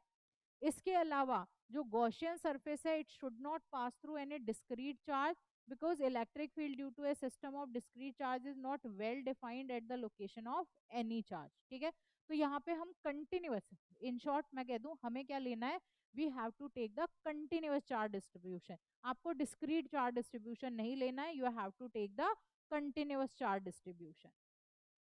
अब बात आती है एप्लीकेशंस ऑफ गॉस लॉ की। देखो एप्लीकेशंस ऑफ गॉस लॉ में हमें तीन चीजें पढ़नी है। एक हमारे पास में सिंपली हम कहते हैं कोई भी एक लाइन है, इस लाइन के ऊपर कोई चार्ज यहाँ पे डिस्ट्रीब्यूटेड है, और हमें यहाँ पे इसकी इलेक्ट्रिक फील्ड इंटेंसिटी या जो फ्लक्स वगैरह जो भी है, मतलब F is equals to Q upon phi is equals to Q upon epsilon not जो हम लोग बात करते हैं, तो हमें क्या करना है, फील्ड बताना है, इलेक्ट्रिक फील्ड बताना है due to an infinitely long straight uniformly charged wire. तो एक वायर है, वायर के ऊपर चार्जेस हैं, लेकिन अभी अभी हमने पढ़ा कि गॉस लॉ जो है हमारा, देखो इलेक्ट्रिक फील्ड इंटेंसिटी जो है ना वो हम एक सिंपल तरीके से भी निकाल सकते हैं कि हमारे पास कोई चार्ज है, यहाँ पे चार्ज है, इस कोई पॉइंट पी पे मुझे इलेक्ट्रिक फील्ड इंटेंसिटी चाहिए, और हम इलेक्ट्रिक फील्ड इंटेंसिटी का फॉर्मूला लगाते हैं वहाँ पे, यूज करते हैं जो भी हमारे पास में अभी तक की थ्योरी पढ़ी है, और हम उसको निकाल लेते हैं। बट हमारे पास में इलेक्ट्रिक फील्ड इंटेंसिटी या इलेक्ट्रिक फील्ड को फाइंड आउट करने का एक और तरीका है, that is with the help of Gauss law. तो हम यहाँ पे गॉस लॉ को यूज करके इलेक्ट्रिक फील्ड की वैल्यू पता करेंगे। तो एक हमने लाइन ली, लाइन के ऊपर चार्जेस है, एक कोई आपके पास में ये इस तरह से लाइन है, इस पे चार्जेस है। अब हम कोई पॉइंट पी पे चाहते हैं कि कितना इलेक्ट्रिक फील्ड होगा। अब जैसा कि हमें पता है गॉस लॉ तो क्लोज सरफेस के लिए काम करता है, ओपन सरफेस के लिए काम नहीं करता। तो हमें क्या करना पड़ेगा, यहाँ पे इस लाइन को क्लोज करना पड़ेगा। तो इस लाइन को क्लोज करने के लिए अगर मैं कोई सिलेंड्रिकल शेप लूं तो ये उसको क्लोज कर देगी पूरा अच्छे से, तो इसलिए हमने यहाँ पे ये एक सिलेंड्रिकल सरफेस बना रखा है। अब इस सिलेंड्रिकल सरफेस में हमारे पास में एक एरिया यहाँ पे ये वाला है, एक एरिया ये वाला है, और एक एरिया हमारा ये वाला है, ऐसे तीन सरफेसेस हैं। पहला सरफेस जो है इसका एरिया वेक्टर का डायरेक्शन ये है और इलेक्ट्रिक फील्ड का डायरेक्शन ये है, तो दोनों के बीच में 90 डिग्री का एंगल। 90 डिग्री का एंगल मतलब जो cos 90 की वैल्यू होती है वो जीरो होती है, तो इस वाले सरफेस के लिए तो हमारी जो cos 90 है वो जीरो हो गई। अब ये सरफेस टू में ये हमारा एरिया वेक्टर है, ये इलेक्ट्रिक फील्ड का वेक्टर, अगेन 90 डिग्री, तो यहाँ पे भी क्या हो गया, यहाँ पे भी cos 90 जीरो हो गया। अब हम बात करते हैं, यहाँ पे एक छोटे से एरिया को हमने ds एरिया यहाँ ले रखा है, यहाँ पे एरिया वेक्टर भी इसी डायरेक्शन में है, इलेक्ट्रिक फील्ड भी इसी डायरेक्शन में है, तो मतलब ये वाला दोनों सेम डायरेक्शन में होने की वजह से थीटा की वैल्यू जीरो, तो यहाँ पे वैल्यू जीरो नहीं होगी, यहाँ पे जो हमारा ई है, ईडीएस कॉस थीटा लिखते हैं हम फ्लक्स के लिए, तो ये एक तो जीरो है, एक 90, दूसरा भी 90, तो हमारा एक सरफेस जीरो है, तो हमारे पास में ये आ गया phi is equals to E dot D S. D S हमारा छोटा सा एरिया है, अगर पूरे का एरिया चाहिए तो हम यहाँ पे ये एरिया लगा दिया हमने, that is formula, that is equals to 2 pi R L. तो फ्लक्स कितना आया, flux is equals to E dot 2 pi R L, ये हमारे पास में आ गया। अब देखो, जो फ्लक्स होता है वो गॉस लॉ क्या कहता है, किसके बराबर होता है, क्यू अपॉन एप्सिलॉन नॉट, तो हम इसे क्यू अपॉन एप्सिलॉन नॉट के बराबर रख सकते हैं। जो क्यू है, क्योंकि हमने एक लाइन ले रखी है, तो लीनियर चार्ज डेंसिटी की हम बात करेंगे। लीनियर चार्ज डेंसिटी हमारी लैम्डा होती है Q charge per unit length, तो यहाँ पे चार्ज कितना आ जाएगा, लैम्डा डॉट एल के बराबर। तो इस वाले फॉर्मूले में E dot 2 pi R L into Q की जगह हम लिखेंगे lambda L divided by epsilon not. L से एल कैंसिल हो गया, ई की वैल्यू आ गई lambda upon 2 pi R into epsilon not. ये हमारा इलेक्ट्रिक फील्ड का वैल्यू आ जाएगा जब हम कोई भी एक स्ट्रेट लाइन पे चार्जेस हैं और किसी पॉइंट पी पे उस चार्जेस की वजह से इलेक्ट्रिक फील्ड को फाइंड आउट कर रहे हैं। अब हम बात करते हैं किसकी, now we will talk about, ये हमारे पास में कोई एक यहाँ पे पॉइंट है, ये पी पॉइंट पे हमें यहाँ पे फिर से इलेक्ट्रिक फील्ड इंटेंसिटी की वैल्यू पता करनी है, ठीक है। और ये क्या है हमारा, एक ये सर्किल है और इस सर्किल पे यूनिफॉर्म चार्ज डिस्ट्रीब्यूशन है, वही चाहिए हमें यूनिफॉर्म चार्ज डिस्ट्रीब्यूशन। अब आपको इलेक्ट्रिक फील्ड की वैल्यू कहाँ कहाँ पता करनी है, एक पता करनी है यहाँ पे कोई पॉइंट पी ले लो, इसके ऊपर ही, उस पे कितना इलेक्ट्रिक फील्ड होगा। दूसरा, इस रिंग के बाहर एक यहाँ पे पॉइंट पी ले लो और बताओ कि यहाँ पे कितना इलेक्ट्रिक फील्ड रहेगा। और एक इसके अंदर कोई पॉइंट पी ले लो और बताओ कि उस पे कितना फील्ड होगा। तो देखो, अ, अंदर की साइड में, अंदर क्योंकि कोई चार्जेस ही नहीं है, जब चार्जेस ही नहीं है तो फिर फील्ड किस वजह से होगा, तो फील्ड होगा ही नहीं, तो अंदर तो हमारा जीरो हो गया, दैट इज वेरी क्लियर। अब हम बात करते हैं बाहर वाले के लिए। अब बाहर वाला जो पॉइंट पी है वो ओपन सरफेस में है, तो सबसे पहले तो हमें उसे क्लोज्ड बनाना पड़ेगा। क्लोज्ड बनाने के लिए हमने क्या किया, यहाँ पे एक छोटा सा सर्किल फिर से बना दिया, जिसकी रेडियस हमने स्मॉल आर ले रखी है। जो ये पहले वाला जो रिंग है हमारी, उसकी रेडियस है कैपिटल आर। अब पॉइंट पी पे हमें पता करना है, तो हम ये गॉस लॉ का यूज करेंगे। गॉस लॉ क्या करता है, flux is equals to Q upon epsilon not. Flux की वैल्यू कितनी होती है, E D S cos theta is equals to Q upon epsilon not. अब यहाँ हम क्या देख रहे हैं, इलेक्ट्रिक फील्ड का भी ये डायरेक्शन है, एरिया वेक्टर भी इसी डायरेक्शन में है, तो मतलब थीटा की वैल्यू तो जीरो आ रही है, तो मतलब सॉरी, थीटा की वैल्यू जीरो आ रही है, तो कॉस थीटा हमारा 1 के बराबर हो जाएगा, तो वैल्यू तो हमारे पास में आ जाएगी। अब E D S is equals to Q upon epsilon not. यहाँ पे डी एस छोटा ले रखा है, पूरे ओवरऑल के लिए करेंगे तो इंटीग्रेट करेंगे, इंटीग्रेट करेंगे हम लोग इस चीज को, तो हमारे पास में ये कितना आ जाएगा, 4 पाई आर स्क्वायर के बराबर आ जाएगा। तो हम इसको लिख देते हैं 4 pi r square, 4 pi r square that is equals to Q upon epsilon not. अब इसको ई की वैल्यू देखते हैं, तो q upon 4 pi epsilon not into are square, this will be the electric field at the point P, छोटा वाला are है। अगर इस पॉइंट पे देखें तो छोटे आर की जगह बड़ा आर लिख दो तो बड़ा आर आ जाएगा। तो this will be E is equals to Q upon 4 pi epsilon not into are square. अगर सेल के अंदर की बात करते हैं हम, अब देखो ये क्यू है तो इस क्यू की को भी आप रिप्लेस कर सकते हो अगर करना चाहो तो, जो अपन ने surface charge density, linear charge density वगैरह पढ़ी थी वहां से, और वैसे ऐसे रखेंगे तो भी चलेगा। नेक्स्ट है अंदर की साइड में, अंदर साइड में क्योंकि चार्ज जीरो है तो हमारा फील्ड भी क्या हो जाएगा, ई भी यहाँ पे जीरो हो जाएगा। तो this is the application of Gauss law. इसके बाद भी बहुत सारा है बट वो सब हमारे सिलेबस में नहीं है। हमारे सिलेबस में जितनी थ्योरी थी वो मैंने आप लोगों को करवा दी। अब हम आज एक बार इतना ही करते हैं, आज इतना करते हैं। अब आप क्या करोगे, अब आप इसके सारे एग्जाम्पल्स एनसीईआरटी के और क्वेश्चन आंसर सॉल्व करोगे। कल सुबह मेरी क्लास होगी, उसमें मैं सारे एग्जाम्पल सॉल्व करवाऊंगी, क्वेश्चन आंसर सॉल्व करवाऊंगी। उसके बाद हम second chapter, third chapter, fourth chapter, this is how we will go on. Okay students, तो अब मिलते हैं कल सुबह। Thank you so much.